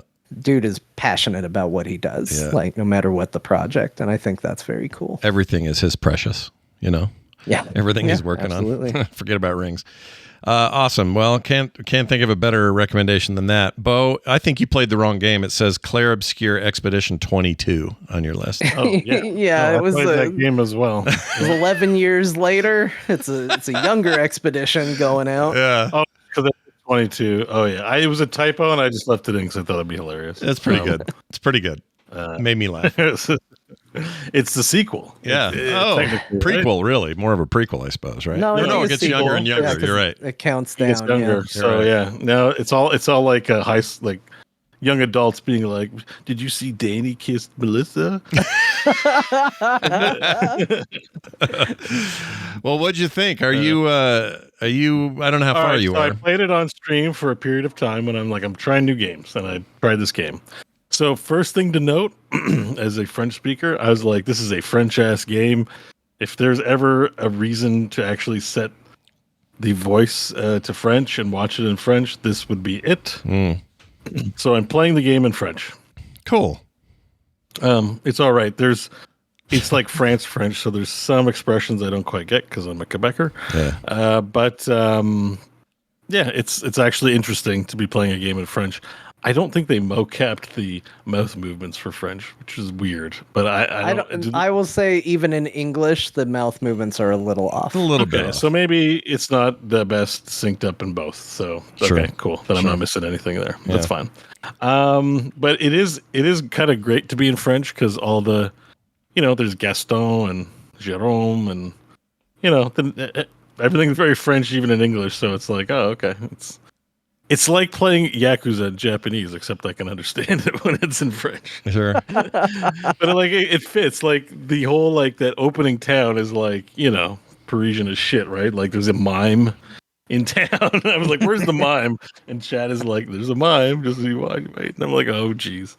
Yeah. So I played through the opening up to the point where you cross and start the expedition and find a bunch of bodies and do a few fights and traverse. Overall, I say I was having a good time with the game. But it was getting kind of late and I was getting kind of tired, and I gotta say the dodging made me a little grumpy. I'm not gonna lie. Now I'm playing it on the third of 4 difficulty levels, I think, and the fourth one I guess unlocks in New Game Plus. Expert is true? the difficulty level. Okay. Yeah, I think Expert was the highest available. And they didn't make it sound like it was too hard or anything. I think it was grayed out to take on the hard version. Could be. I'm not 100%. Yeah, I know their New Game Plus is it doesn't fundamentally change the game, but it is the rewards change and the enemies are definitely stronger. It's not just play the game again with your business. So, but overall, I liked the introduction to the game. I liked flipping back and forth between the two characters. I kind of spammed that for a little bit till I got tired. It's just kind of fun. You just kind of whoop, whoop, whoop, whoop, whoop, and change dudes. I enjoyed the characterization. They were building something good. I'm into the story they were telling. Not hot yet, but it's an RPG, and you get hooked as you go along. So I think the amount of time I played, again, it's not long, a couple hours, I think. It's not enough for an RPG. Some of these are real slow burns. Yeah, 2.4 hours. So I don't think 2.4 hours. I think 10 hours probably for an RPG is enough to decide, am I hooked on this or not? But I did enjoy what I saw. It got really bloody, which was cool. And I was enjoying, I'm enjoying, the systems make sense. It's like there's materia, but they call them pictos. Everything's translatable into something you've played before. But it feels original enough. And that's, I think, what I like about it. The menu screens, the look of the characters, the way they do everything, that it was definitely very engaging. I like the character select screen and the way you go through and look at the dudes and stuff. That they've done a great, phenomenal job with that. The one thing that kind of made me got grumpy was just how punishing the dodge miss was. And how narrow the window felt on them. I think it's just like a Zen state or flow state mismatch in terms of I'm not used to it. Like there's definitely JRPGs like a Dragon has it where the guarding is very low impact. And this one, the guarding is I found the guarding to be very high impact. I'm losing over 50% of health when I miss. Jeez. But then when you do hit a dodge, you get a big crackback that does a ton of damage. Like countering is very nice. I don't really do that's on a parry. I was gonna say because dodging is far more forgiving than the parry. The parry is a very small window, but the reward for the parry is awesome. Parry is way more powerful than dodging. I didn't realize the windows were different actually. Well, a successful parry is so much damned damage in the refund. Like it's no wonder it's hard. It better be hard. It's like big, but I didn't realize because I thought the windows were the same amount. So I was like, well, why would I ever dodge? But that makes sense. Okay. So one tip that I've given it a couple times in Discord, and I'll say it here because I think it's a good tip for anybody starting on this game, is start with dodging when you see new enemies. When you dodge an ability, if you get hit, obviously you're outside of the window. If you dodge and you see the word dodge, you don't get hit and you dodged. If you see perfect, it means you're hitting the button in the parry window. So you can actually train yourself to know what the parry window is. So if you get attacked by an enemy and say they do 3 attacks, and every time you hit the dodge button, it's saying perfect, perfect, perfect, you're ready to parry that enemy because you're hitting it at the right time every single time for a parry. Right. Okay. I think, so that's very helpful information. That'll probably help a bit more. I think the thing that tilted me was not the fact that there's a parry mechanic. It's they toy with you a little bit, right? Like some of the monsters will kind of wind up and then stand still, and they'll say it's a quick attack or a short attack, and my brain just can't process. Like once he's there waiting, it's like I can do it probably in a more action-oriented game, but I'm just like so chilled out when I play turn-based RPGs that I'm like, oh, I got to sit up and like get good, as John said. I'm like, I don't play JRPGs to get good. Like if there's a psychological mismatch about what my state of mind is when I'm playing a JRPG that it feels a little too vital. Like when I play Like a Dragon, like you can guard and take half damage. I don't try at all. I'm just like, whatever. Like, I click the button and it's like, maybe I'll take less damage this time.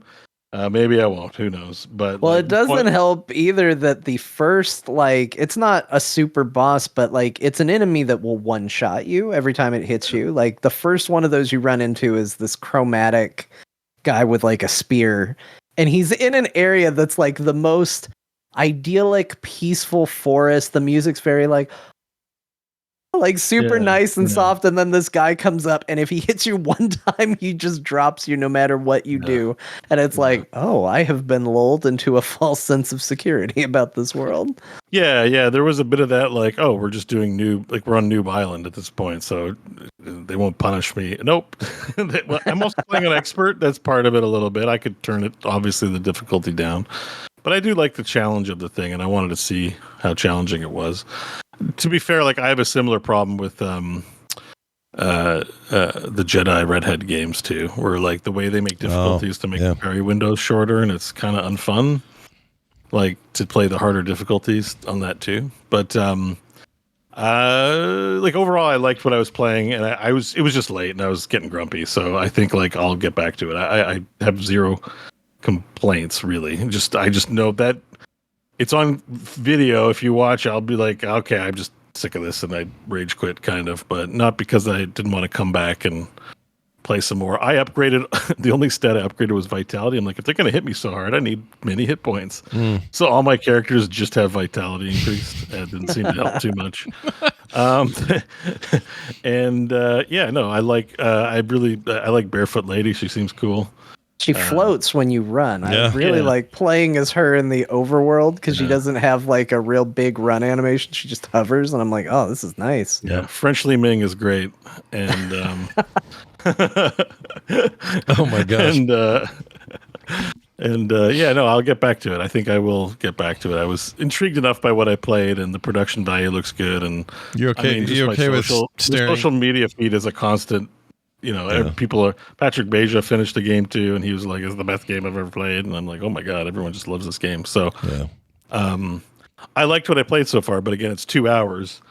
I think they're just getting cooking, at the point where Do you like staring at I just Robert? landed on the island and did some combat. Like it's really not much. Do you like staring at Robert Pattinson's face the entire time? Is that okay with you?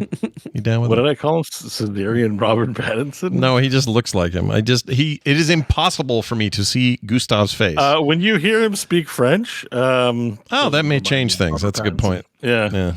I mean, it's not really him, but he doesn't really. No, I know. Cox's voice, but Yeah. I know he likes him, but like I'm playing in French, so I'm like, yeah, I'm not even thinking about Robert Pattinson when I see him. I'm thinking, what a mustache. I love that you just aimed your gun at your girl partner. never even thought to do that. I love the Yeah, that's great. You're like, I'm shooting these guys in their little glowy bits, and now I'm going to aim it at her head. Well, they give you 4 bullets, and then I'm like, what do I do with the other 2 bullets? Shoot my girlfriend. That's Li Ming. She'll teleport out of the way. Yeah, it'll be fine. She is kind of Li Ming-ish. So you mentioned. I like her. Yeah, she's cool. So nice. I like the game. I'll get back to it. Played very little, but the hype it's not overhyped. This seems pretty good. It's different too, which is you want to try something a little different, then I got you covered. Yeah, I feel like this game is like prepared to tell you how different you can make a video game. And hopefully when I finish it, John and I have yet to do our Final Fantasy VII spoiler cast, but we can also maybe go deep on this game because I bought it because of him. I was going to skip. I'd be like, whatever. And then he's like, this is as good as Chrono Trigger, maybe better. And I was like, oh my God. Well, be careful because I'm already getting accused of John said this is better than Chrono Trigger. It's not better than Chrono Trigger. Chrono Trigger is my favorite game of all time. But I will stand by and say I like this. Like, this is giving me similar feelings. Yes, that I had when I played Chrono Trigger. Like, it wasn't right some up objective verdict like this better, this bad. It was just you had really strong John feelings for this game. And the fact that John ever throws around Chrono Trigger as being a comparison to something he thinks is almost as good, even if it's like 10 feet away as good, that's still a big deal to hear that. It's also very hard to compare modern games to a Super NES game. Yeah. But it takes me back to that same feeling that I had when I played Chrono Trigger. And I think part of that is it's doing all the things it's doing really well. Part of that is, like Bo said, it's different. Like, we're playing something that is very different than what we get served up. I mean, we looked at that trailer and I felt like I was overly grumpy about it, but it's just true how I felt about the new Fable, where they were like, here's our little pre-alpha footage.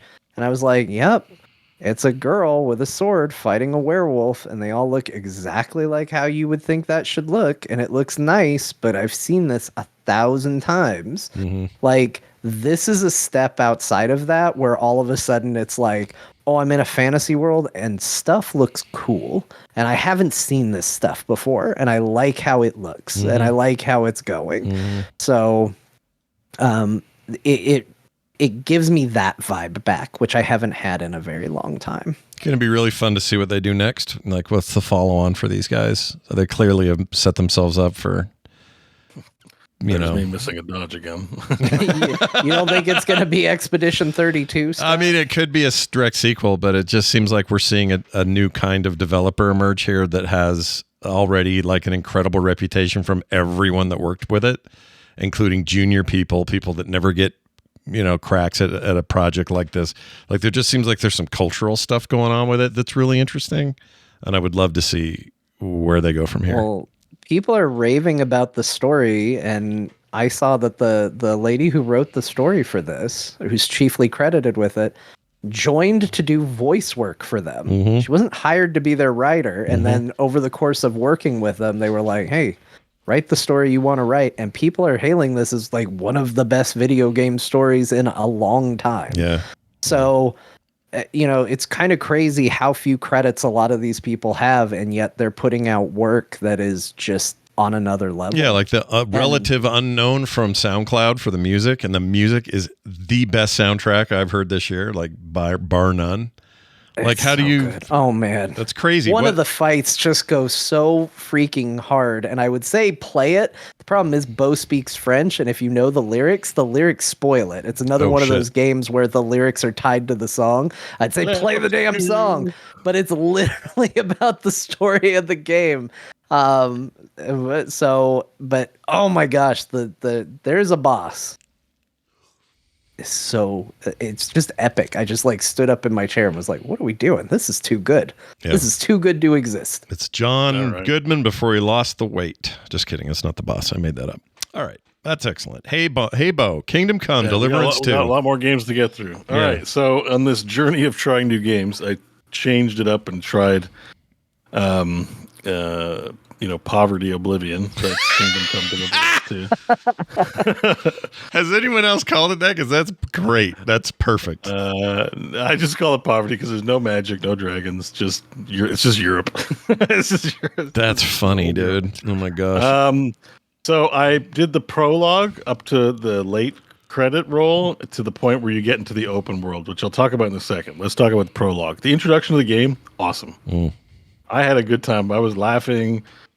It's, one of the things that's kind of shocking about this game is that it's historical. Yeah. And it's not like they're going out of their way to be, misogynist, but like it's definitely has a lot of those tones and some of that like it's just like some of that humor or some of that like I think the opening plot is like there's a bunch of women, let's go spy on them and see them naked, and I'm like, seems very inappropriate. But I'm like, if I was a medieval guy in Europe, I'd probably do that. It's error appropriate. Like it's there's this element of like it's not that you have to go out of your way to be an asshole, but it's like the I haven't seen historical stuff in a while where they're depicting the culture of the times in that way, I suppose. So like there's a few things that were just like, whoa.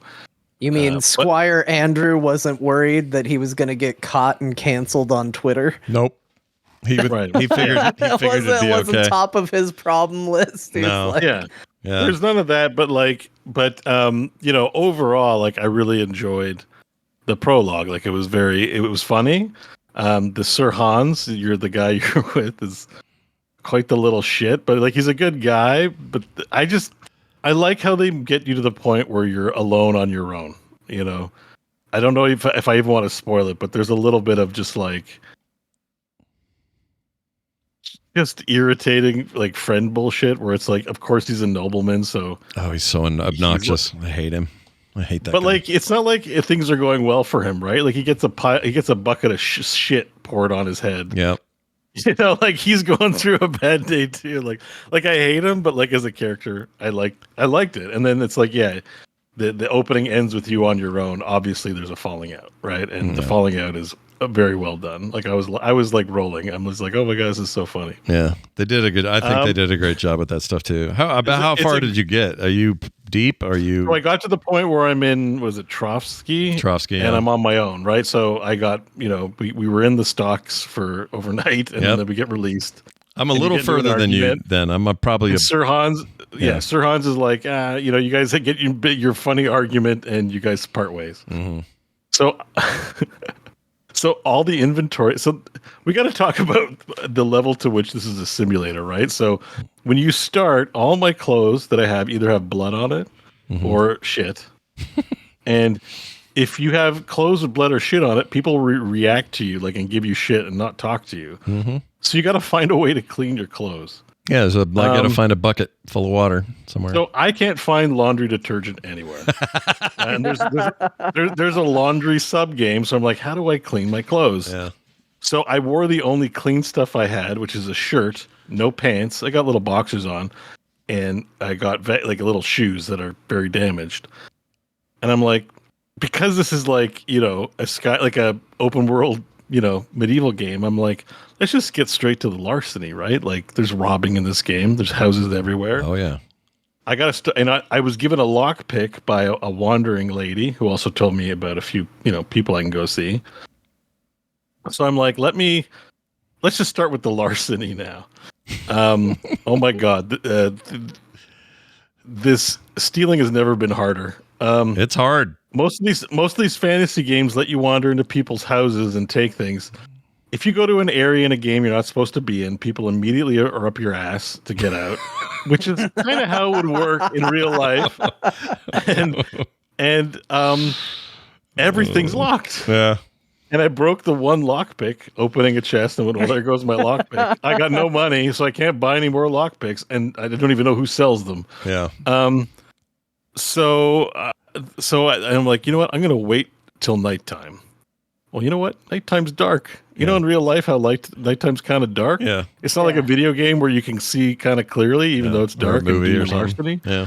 I can't see shit. And at night, everyone locks their doors. I can't get into any place. I can't steal anything. And you know what? The guards don't like, apparently, also as a mechanic in this, if you're wandering in the dark without a torch, the guards assume you're up to no good and like come up to you with the torch and question you, including like I hid in some shadows and waited in the bush like 2 hours for some time to go by. Yep.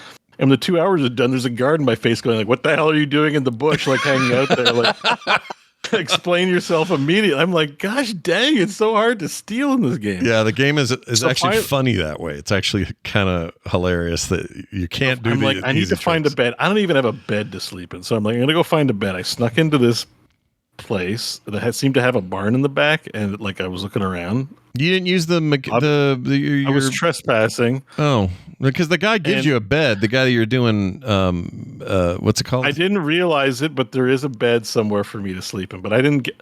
I went straight to larceny, Scott. Okay. It's open world. I'll steal what I need. Yeah. It's open world, and I just didn't get that clue or whatever. So I go to I sneak into this place and I go to lie down to sleep. And I sleep. And then I woken up immediately by some guy being like, what are you doing in here? And then they're like, guards. And now I'm wanted in the town. So now I can't get anything done because when there's a reputation system. And so everyone in that town knows that I'm a stinky good for nothing. And so now whenever I go to do anything in that town, the guards want to throw me in the stockade. Or they want to whip me. Yeah. The punishment is whipping. Yeah.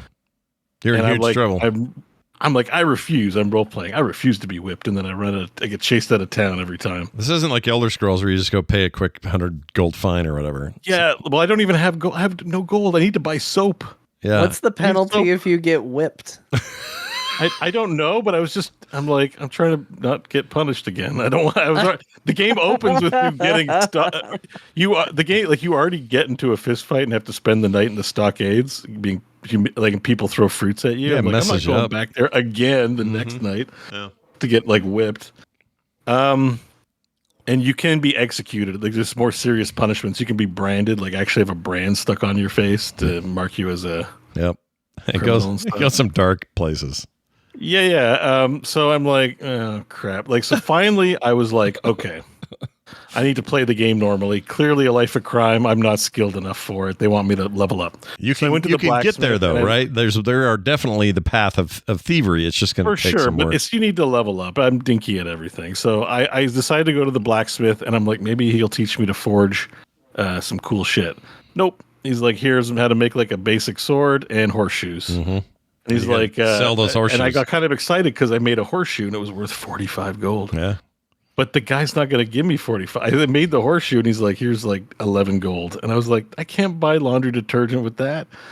You're like a college student trying to make it through. He gave me an apron, but I still have no pants. And every time I walk by somebody, they're like, did you drink away all your money for the hose? And I was like, come on, man. And the fun part about the game is when someone tells you something like that, you can actually do a quick reply. Yeah. And you can apologize or tell them to like F off. So you're just like, why don't you mind your own effing business? and like people are like, oh, well, I never. Yeah. So you kind of like can be a bastard to people and it's fun. So I worked at the blacksmith a bit, but I got bored. And I'm like, I'm going back to town to try stealing again. How'd you do that time? Well, then I decided not to do it because people in the chat room were like, yo, there's like graves and stuff to pick up around. Like, you can go grab stuff. And I was like, cool. So I went and did a bunch of that. I played for like an hour and a half. You can debase yourself in other ways. Yeah, so like I dug a grave. Yeah. So I went and bought a shovel, and then I dug a grave, and then got some stuff out of the grave, and then I pilfered this like shrine where people put money for the gods. I guess I just took all the money from that, and then I'm like, sweet, I'm going to town, and I'm gonna buy some soap finally. Yeah. And then I go to town. The guards remember I'm still wanted in that town. The guards were like, "Hey, it's you," and I'm still refusing to like accept the punishment. So I'm just like, "Fuck off!" They draw their swords and they're like chasing me down, and I get killed. Yeah. Well, guess what? Yeah. There's no save system like in Skyrim in this game. There's two ways you can save the game, but I learned this the hard way. Is one, logging out. Yeah. You'll reload where you are. Right. If you die, you reload at the last bed you slept in. So I did all this shit with my day and died. And I got so tilted because I lost like 2 hours of gameplay. The other way to save your game is to drink schnapps. Yeah, you gotta. Which you can learn to make. Just like in real life. Yeah. Which you can learn to make, but I didn't drink my schnapps before going into town and getting killed by the guards, telling them off. Yeah. So I just got mad and I tried to. I mean, you know what? I'm going to turn into an evil marauder. I'm so mad about this save file system. I'm just going to go in the town and kill all the guards. Yeah. And how'd that go for this you? is not Doom: The Dark Ages. I went into town and every time I could kill one guy without a helmet because it was easy to hit them in the head. Yeah. But then the helmeted guy. Talk about dodge and parrying. This game also has a dodge and parrying system. You can perfectly dodge all the time, but my level's so low that like it's just a dodging simulator, and eventually I get worn down and killed. So I went to town and got killed like 20 times trying to I'm gonna beat these guys, and people watching me sadly just be tilted and raging at the guards. And then I'm like, okay, I gotta stop playing. Clearly I'm doing this wrong. I'll take a break. And I want to get back to it. I really like this game because of the funny, weird simulator aspects of it. Like just it matters whether or not your clothes have poo on them. Like everything matters in this game. I've learned. I'm a bit further than you, probably a couple more hours, sort of past all this. But the opportunity for ridiculous simulation, not even jank, just things you don't think the world will care about in other games. This game cares that you did it. And the fun is there. It's not that it isn't fun. Like if you're doing a good job of blacksmithing and you start whistling, it means your rhythm's good, right?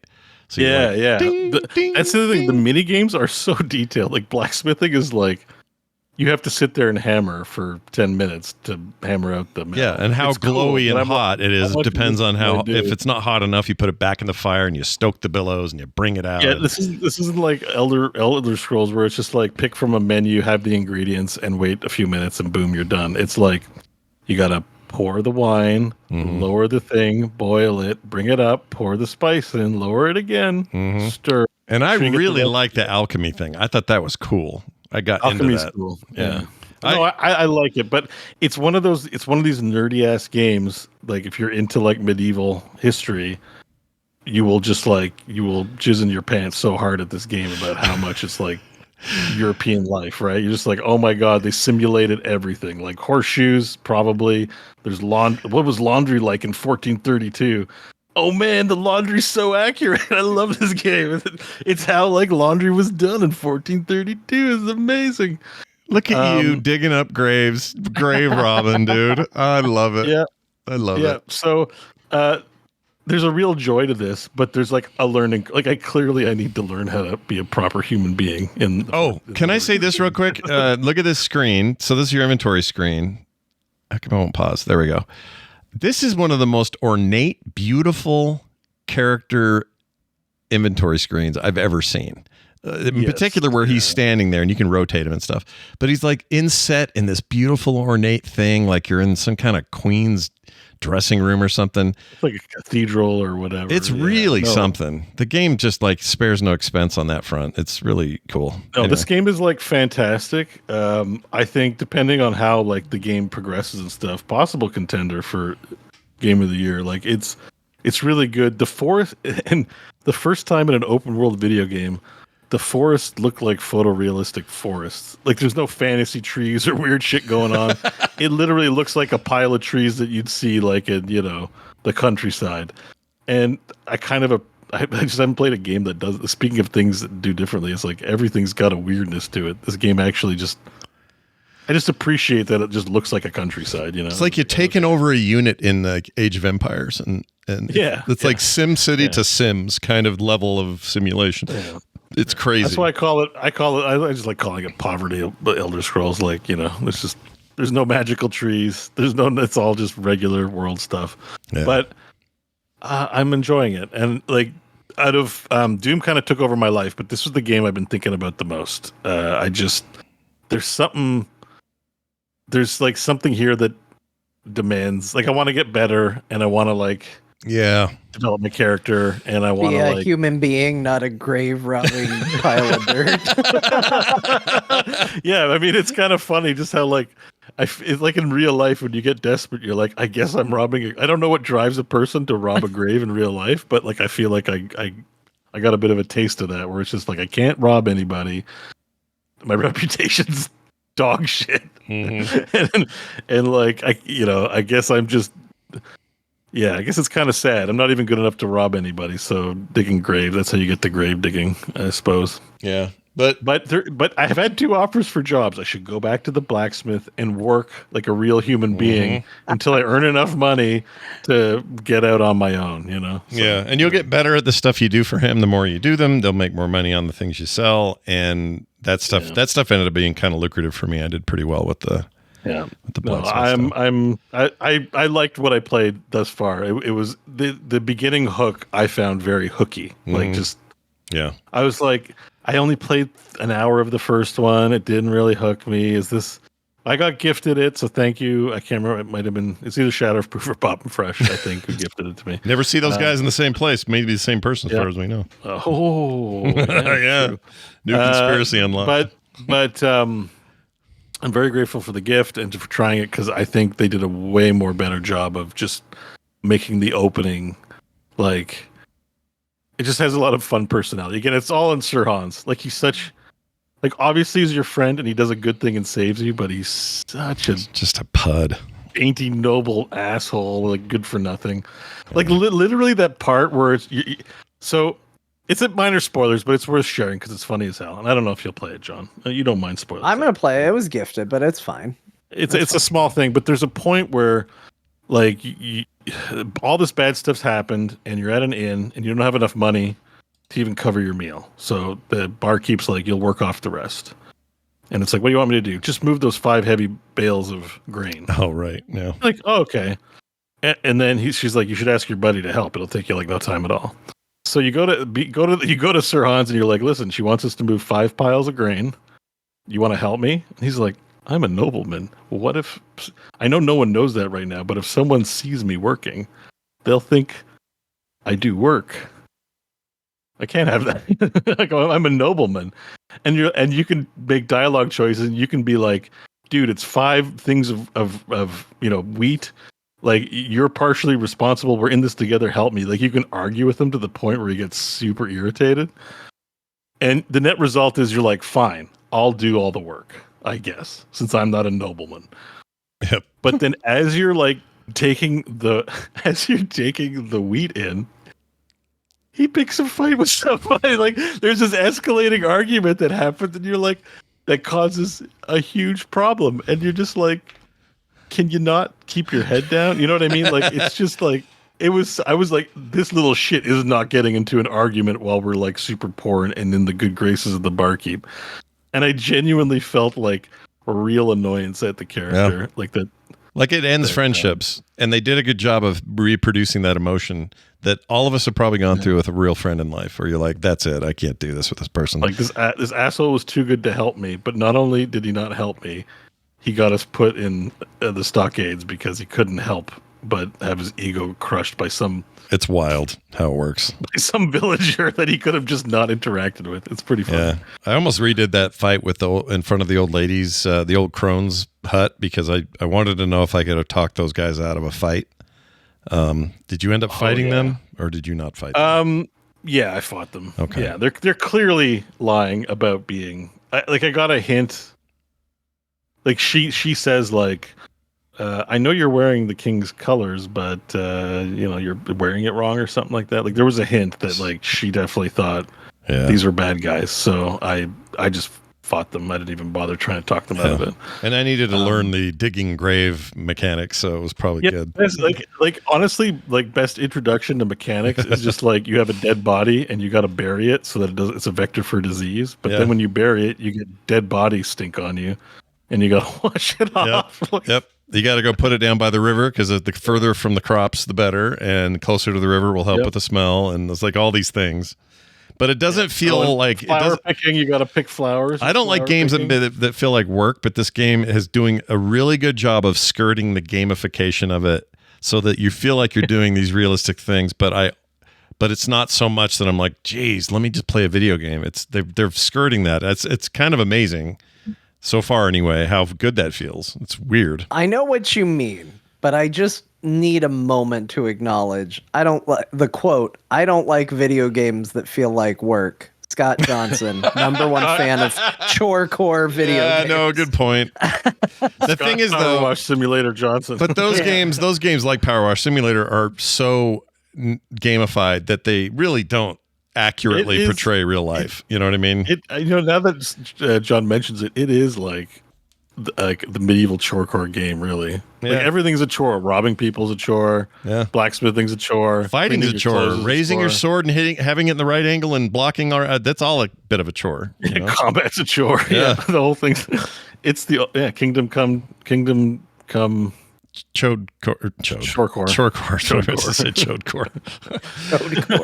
It's a different genre. That's when you know. Anyways, I got a lot of games to get through, so I'll probably be playing more of it. I like Kingdom Come Deliverance too. It's excellent awesome so far. What else you got? Next, we got some stuff out of left field. I played a little game called Drop Duchy, and no, that's not a reference to pooing. What if I told you you can get a city builder game like Banished or Farthest Frontier and mix it with Tetris? Oh, shit. That's what this game is. I'm getting this. Look at this. This looks fun already. All right, tell me more. How does this work? What do you do? Is it clearing lines? You're not clearing lines. Okay, so it's not like intense. Like the pieces don't move very slow. So it's more about planning where to put the stuff. This game is a roguelike like Slay the Spire, where you have to go through randomized encounters. So 3 acts with 3 bosses. You get new tiles to draft in your set of pieces. You'll see here on that screen it says I have 16 pieces left remaining, plus those 3 and the 1 I have in there. Yeah. You can also hold a piece in your hold piece section. How does this game work? Well, you have terrain like plains, forest, rivers, mountains, and you have production buildings that you have to put them next to, and you have military buildings that you have to put them next to in various ways in order to generate army or resources for the overall run. You see in the bottom right, I have wood and wheat, food, and rocks. Right. So the way like a match works is sometimes you'll get a match with no opponents. So you just have fun maximizing the resources you get. Sometimes you get enemy tiles. Those are the red military tiles you see. Yeah. So at the once you're done with the match at the end and the things filled up or you screwed up and went over the top, you do combat. It's a little mind bending how combat works, but it's rock paper scissors. And basically you total up your army versus their army, and there's a methodology as to how combat takes place. And then you battle it out. If you win, you get gold. If you lose, you get points deducted from your life total in the top right there. You see I have 23 of 50 health. Yeah. So the amount you lose by is the amount of damage you've taken. Okay. And that, in the broad strokes, is the game. It's Tetris and City Builder, and you draft new cards. There's also roguelike stuff where you draft permanent unlocks for new cards to be in the card pool. Yeah. Situations. There's also 3 factions, so once you complete the game with one faction, the first one's the Duchy, then you can do like the Empire, and there's different factions as well to unlock. I'm getting this game. It's a little mind melting sometimes trying to figure out how to like get more military because of how things have to go like adjacent. But I had a good time playing it. Like I was like, I'll play 30 minutes, and I'm like, oh, I played for like 2 hours. I was like, okay, this game's awesome. This is cool. I love shit like this when they mix genres, and I mean, it's basically weirdo game. Like the thing I said earlier about dice games with my roguelikes, it's a similar vibe where this isn't dice obviously, but it's this mixing of things that normally don't go together. It's like dice and Tetris, or City Builder and Tetris. Tell me more. Like I love that shit. And when you get a full line, it doesn't eliminate the line. It gives you resource. That's how you collect resources. Right. So you will eventually fill up the blocks. That's kind of the point. You don't like. Does that include the ones that you are currently unoccupied, but you've got coverage all around it? Can you fill those in with the? No. And the reason why you don't want to do that is there's reasons for your terrain to be adjacent to certain buildings. Mm-hmm. So you'll want to prioritize, like it looks like a mess. You're like, God damn, I left some like open holes, but like that's the way you get the pieces is the way you get the pieces. So you kind of got to make the best with how the pieces are offered to you, kind of thing. I'm getting this game. And and the boss encounters, If you're getting this game, Scott, this episode has, just for clarity's sake, cost you $115. Well, if you think of it that way, I guess you're right. So now you'll see the fighting happening. So this is the combat thing where I have to figure out what order to round up my troops and then attack the red spots in the combat phase. Okay. I'm getting this game. And then once it's done, you clear it off and move to the next thing. This game is cool. What's it called again? Drop the Duchy? What is it? Drop Duchy. Drop the Duchy. Drop the Duchy on the left-hand side. Okay, yeah. I keep putting the Drop in it. Duchy and give me 20. That's right. It's only $15. That seems awesome. What a cool only game. $15, Scott. Yeah. Pretty soon, you're not going to be able to afford to do core. I can't do you're core 115 in the hole, bud. Damn. That's just cool. I love shit like this. Big fan. All right. So I picked the order in which I wanted to do things, and you'll see combat resolving. I know for audio listeners, it's kind of poopy, but I'm collecting all the friendly units and then going after the enemy units and trying to have more friendly units at the end than enemy units. And you see, I won, battle won, hooray. Yeah, but even if you lose, if you still have health, you'll continue on down the roguelite battle map to the next thing. It seems rad. Totally had not heard of this. This is cool. It's reviewing well. Looks like I happened to catch it on Steam when it was like on the new release list, and I was like, Drop Duchy sounds like a city build. Oh my god! I saw the Tetris game board and it had the same reaction as you. I have to buy this. Looks like it came out in May, so it's new, just this month. Yeah. It's part of the. They're doing a sale on Steam. Games made in France. This is one of them. Oh shit! Maybe it's part of Clair Obscur. That's the number one game they're showing some gameplay is Clair Obscur up top. I think they're having the French are having a moment, which is fantastic. Good job, French. Yeah. All right. Anyways, that's Drop Duchy, everybody. Next up, another games I played. The list we still got. It sounds so stupid. I'll get through these ones faster, I think. Sure. Because we've talked about this. I did one run in Blueprints. Oh yeah. I liked it. The problem was I know Doom was coming out soon when I played it, and after my run, I was like, I need more explosions. You were like, what if instead of crafting rooms, I was blowing up demons? Yeah. You blow stuff but up. I did a run, and I appreciated what it was, but it's definitely like a very laid back vibe. You know, it's just like super chill. I like the music. The music I think fits, and it seems like something that's engrossing once you get pulled in and want to do runs. So I liked it. It was good, you know. But I've only done one run, so that seems like there's a lot more mystery to uncover. I don't know how many runs you guys have done, but I've done 0 runs. I've installed it. I haven't touched it yet, though. I don't know why. Yeah. Well, I mean, give it a boot. It's again not. It's more cerebral than anything else because it's not like it's a highly interactive game or anything. Yeah. But Scott's afraid he's gonna have to take notes. I am. I keep asking John. I didn't take any notes, but I'm not sure if I'm good at the game yet or not. I have no idea. I keep asking John, how many screenshots are you taking? How many notes are you taking? And I keep asking him that. I don't know why I'm nervous about it. I should just play it. I hate games that make me write shit down separate from the game. I hate that. And I know that that's not what this game is going to make me do if I don't want to. But the way people are talking about it, it's like, all right, I'm going in this time with this mindset. I've got a legal pad and 4 pens. Let's see how this goes. It's not my Yeah. thing. Yeah. I haven't played enough to really give you in detail commentary, except just my first impression was good. All right, there you go. Next up is a little game called Until Then. I didn't realize this was as much of a visual novel as it is once I started playing it. I played about 60 minutes.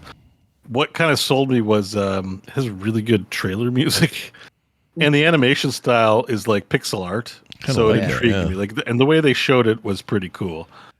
So I always had it on the wish list, and I'm like, I'm just really curious. It's also like overwhelmingly positive. People are kind of like, this seems like the kind of game that has like a twist ending or a cool thing about it that made people like it. I thought maybe it'd be a little more gameplay than a visual novel. At one point, you're lying in bed on your phone just texting people, and that's kind of how the story is unfolding. And I'm like, I could be doing this in real life. Well, I don't think I have a lot of friends that would do texting. It's kind of that same vibe.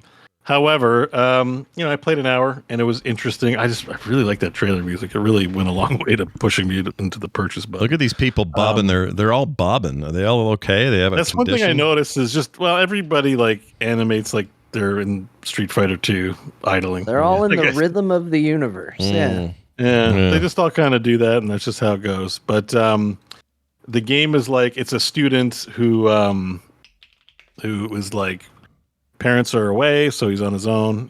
They don't want him spending money on video games. He likes to play video games, but apparently he's quite intelligent, and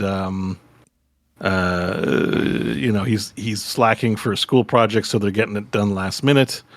And there's a fun little mini game where you kind of have to choose what to put in the presentation. And I don't know if the choices like affect the outcome. Like, it's still very early on. Same with like an RPG. It's like, I liked what I was playing, but I didn't play enough of it to form a full opinion. And it's also a visual novel, so interactivity is quite low. And I was really craving explosions. Same deal with Blueprints. I want to hear this music. I'm going to play a little bit of it. Yeah, the trailer on. No, not that music. Not it's this the one? Steam trailer. All right, let me go to You have to go to the Steam page. That's not the song. Steam Until Then. It's like a announcement trailer type thing. Let's see. It should just be like the first trailer, whatever they're showing on the Steam page. And it gets more intense. Like it builds up to some like pretty strong drums. It just had a good vibe coupled with the visuals. Like the visuals in the trailer, like overall, I think the game's going to have some really fun visuals happening, but it's a trailer, so maybe the impact's different. The trailer and the music has really sold me. And the overwhelmingly positive, everyone's like, this game is really good. Sure. So I just need to play it a bit more, maybe to get to a revelatory point in the story. But got to be in the right mood. Playing a bit of that. You'd be in the right mood for a game like that. But once you are, it's great. Yeah. So there's that. Next up on the list is I do have an invite to early access of a game called Soulframe from the makers of Warframe. Digital Extremes? Is that who? No. I decided to finally log in and give it a whirl. Because I just kept putting it off, and I'm like, I don't know why I would do this. I love Warframe, but I gotta say, so far, the little bit that I played was pretty fun. Actually, I enjoyed Soulframe. Yeah, so I played a bit of the old Soulframe. We have a listener up there, someone who writes in a lot. Yeah, I think Tweep reached out. Is it Tweep who wrote out? I can't even remember. I just saw Tweep in Vegas. He's like, "Do you want to try Soulframe?" This was a while ago, and I was like, "Yes, I do. I really like Warframe and would love to try this game." So I finally got into it. It's been a little while, but I really like Tweep. He's great. I like what they're making here. They're cooking up something it's medieval. It's almost like kind of Doom: The Dark Ages. Not the same vibe, but it's like they have sci-fi technology in a medieval spiritual world. But the one thing I love is like your home base. Like, you know how in Warframe you had your ship? Well, in this one you can just teleport to your tent in some weird ethereal realm, and you just press the tab button and you kind of like dive into the ground as if it was water, and then reemerge in water in the Nighthold. It's called the Nighthold, and it is dope as shit. Like the way it transitions. I like the look of I love it. So I played a little bit of this, and I was like, man, this, like, I know there are people streaming it. I just don't see like a huge like amount of hype or talk about this game, but I think like I don't know. I think this thing's going to get like pretty big, or if not, it's kind of going to be a bit of a travesty because it looks really cool and unusual. How far along are we? Do we know release or any of that, or is this all? I don't know. I imagine it's going to be quite an extended early access. I think they're like update 9 on this thing they call Preludes. So I think it's like, you know, the same with Warframe just kind of grew and you heard about it. I don't think this game's going to be like, here's a big launch day and everyone's going to play it. I think it's just kind of the community around it's just going to kind of grow, and that's how I really like the look of it. Ooh, and there's bows and shit. It looks awesome. Yeah. Oh, the bow. That's what the bow stuff is super. Like you're kind of Legolas. Like it's really quick and snappy. I've been playing the bow guy because the bow is really cool. I like bows. Yeah, and you get like magic powers and stuff. I'm in like. And everything's weird. Like if there's a menu, you know how a menu is supposed to be like, oh, here's a menu, here's the selections. The menus are like, here's a JPEG with weird like ancient scrawlings, and I'm like, is this for leveling up? I don't even. And it's like, it's not going to explain it to you. It's just going to make you struggle with the cool mystery of like how they're doing things. Very Warframe that way. I love how weird that shit is. So yeah, but even Warframe on some level has a menu that makes sense. This is just very mystique-y. Yeah. But I played and killed some enemies, and it's the fighting is responsive, and I'm enjoying it. Even their Discord icon they custom made is awesome. Look at this stone Discord thing. Isn't that cool? Yeah, that's cool. I want that for my permanent one. This might be, if you don't like Warframe, because I know it has like I mean, they have the brutalist is not the right word, but just like this, like there's an ugliness in the beauty of everything is kind of how I feel about Warframe and how they do things. That's fair. And like the enemies do look very terrifyingly kind of ugly, almost not H.G. Geiger, but like, you know, it has a distinct look that is uncomfortable and unsettling. This doesn't like have that quite. It has some of that, but not quite nearly as much. Like where the animals look actually magical and mystical, and you know, I don't know. Things are interesting in this. The character creator is pretty wild. I gotta say, rather than a menu, your mother appears in nearly nude and full pregnancy mode, and you kind of pick these weird options, and it changes your mother's appearance. But like all she's got like a little cowl like covering her breasts, but mostly she's like bare chested and her belly's out. and you kind of pick your mother's appearance.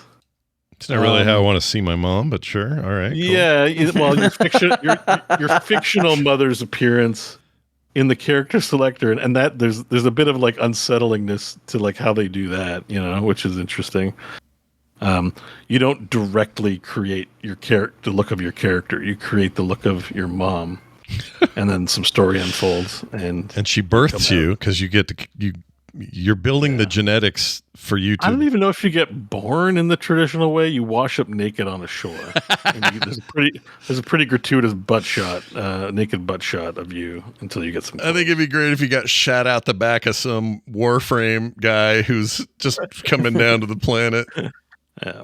Anyways, Soulframe's one to watch. I think I can see myself spending a lot of time in a game like that. That's very actiony and cool. So cool. I see you got some usuals here: StarCraft, Heroes. I found also time for SC2, Co-op Commanders, Heroes, and Valheim over the course of the week. But played a lot, man. We've talked a lot about my games, so I think that's a good wrap up. Well, very nice.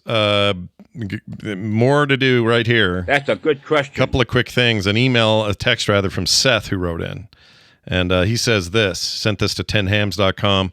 Howdy, Core Crew. I've been catching up on your latest episodes, and in a recent one, I heard John make a joke about Scott's 4-year journey of playing through and finishing Ghosts of Tsushima.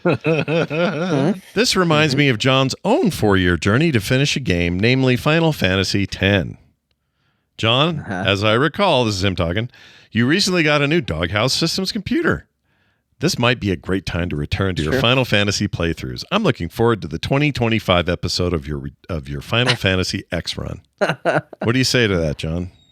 You know, you're not wrong. Final Fantasy X is the Final Fantasy that broke me. Yeah. I really had a hard time getting through that one. Still haven't. I'm not through it. Yeah.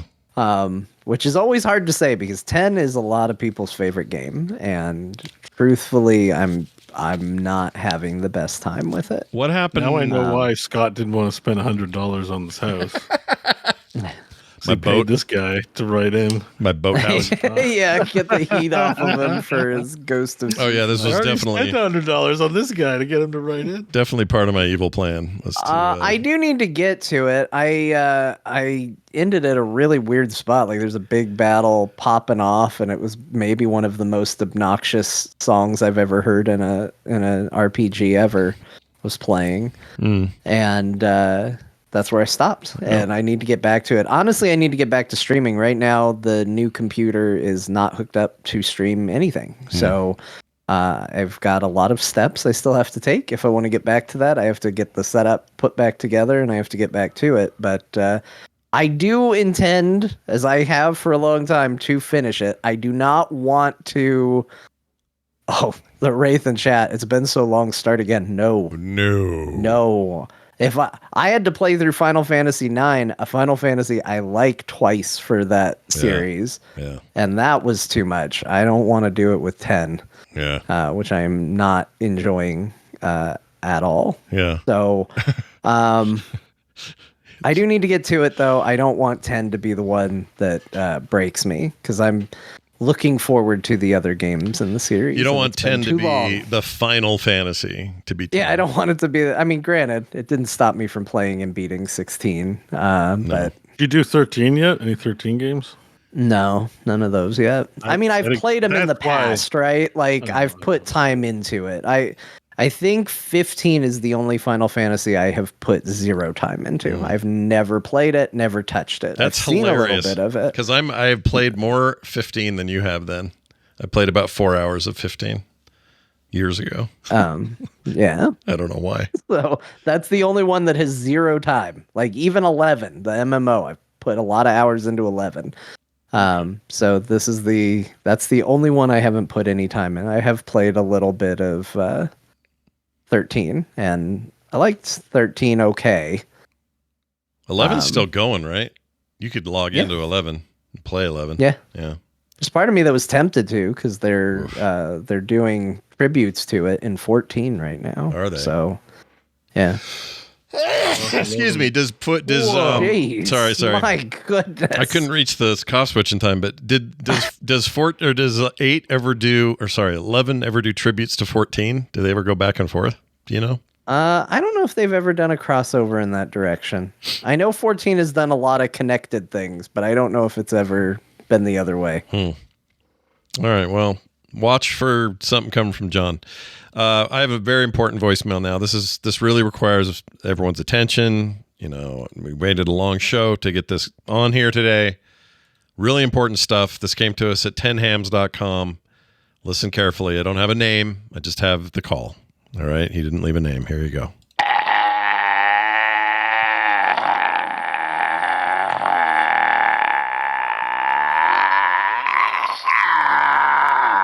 All right. I'm glad we were able to. Bravo. Yeah, that was pretty good. 10 on 10. I was a little worried that was.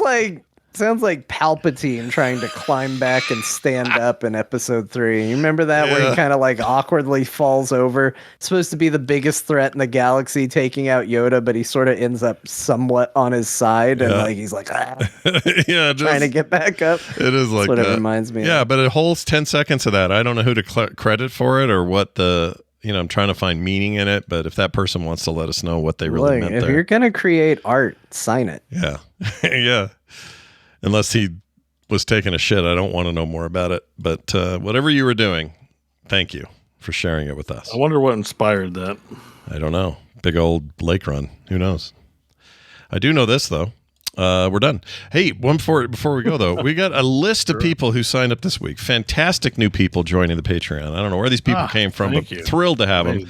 They're helping it's making it possible for us to buy $100 boats in MMO. Scott needs it after dropping $115 on this. It makes that possible, but it literally pays my rent and groceries. That's true. Bo lives so that we might have a boat that's fake. So that I might play games and bring you the coverage. We all do that. That's right. We all do that.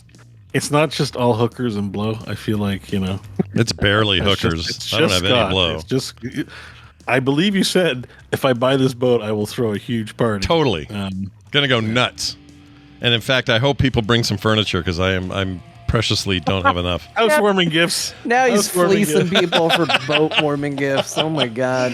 No, I'll have a couple of beds. I got some stuff, and I'm gonna up my whatever the furniture making skills are. I'm gonna do all that stuff because I want to have a real party in there. Upholstery. Yeah, upholstery. I need some Corinthian leather, the real stuff. Anyway, I want to thank these people: Trent Snyder, Leonidas, Riku, Barcelona Jack, Ronnie, and Engel Amante Pina. I wonder how did Barcelona Jack get his name? I don't know. It feels cool. Like I assume Jack is the first name, and people were like, "That Jack's Barcelona Jack." Yeah, hard to say, right? I don't Because he know. lives in Barcelona, or is there a story? Yeah, maybe he lives in Jack. I have no idea. Anyway, Maybe his name's Barcelona. And I have no idea. I don't know who these people are, but I just know they're great because they're supporting us, and I know that they're going to get no commercials or ads of any kind because now they don't have to have any of that stuff. They get pre-show content every week. They get monthly art in the mail. It's all game related. That's pretty fun. Host specials every month. We got that Final Fantasy wrap up coming soon.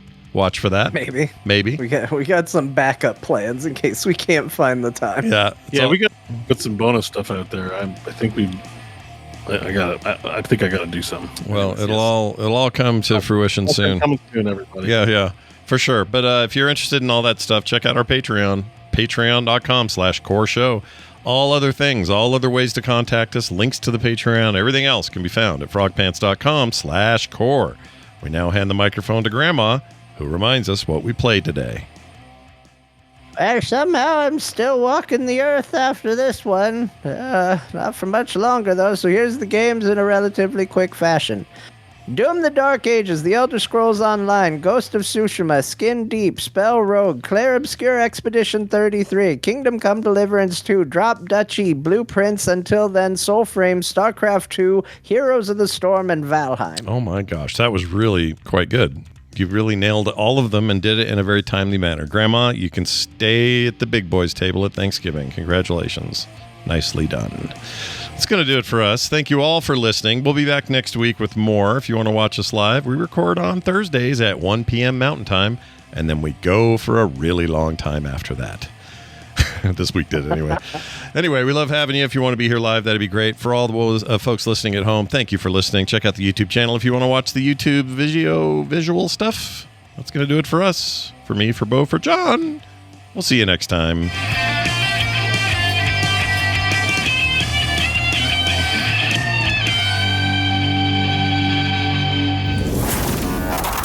In the menu of life, make your main entree frogpants.com. It's delicious. Delicious.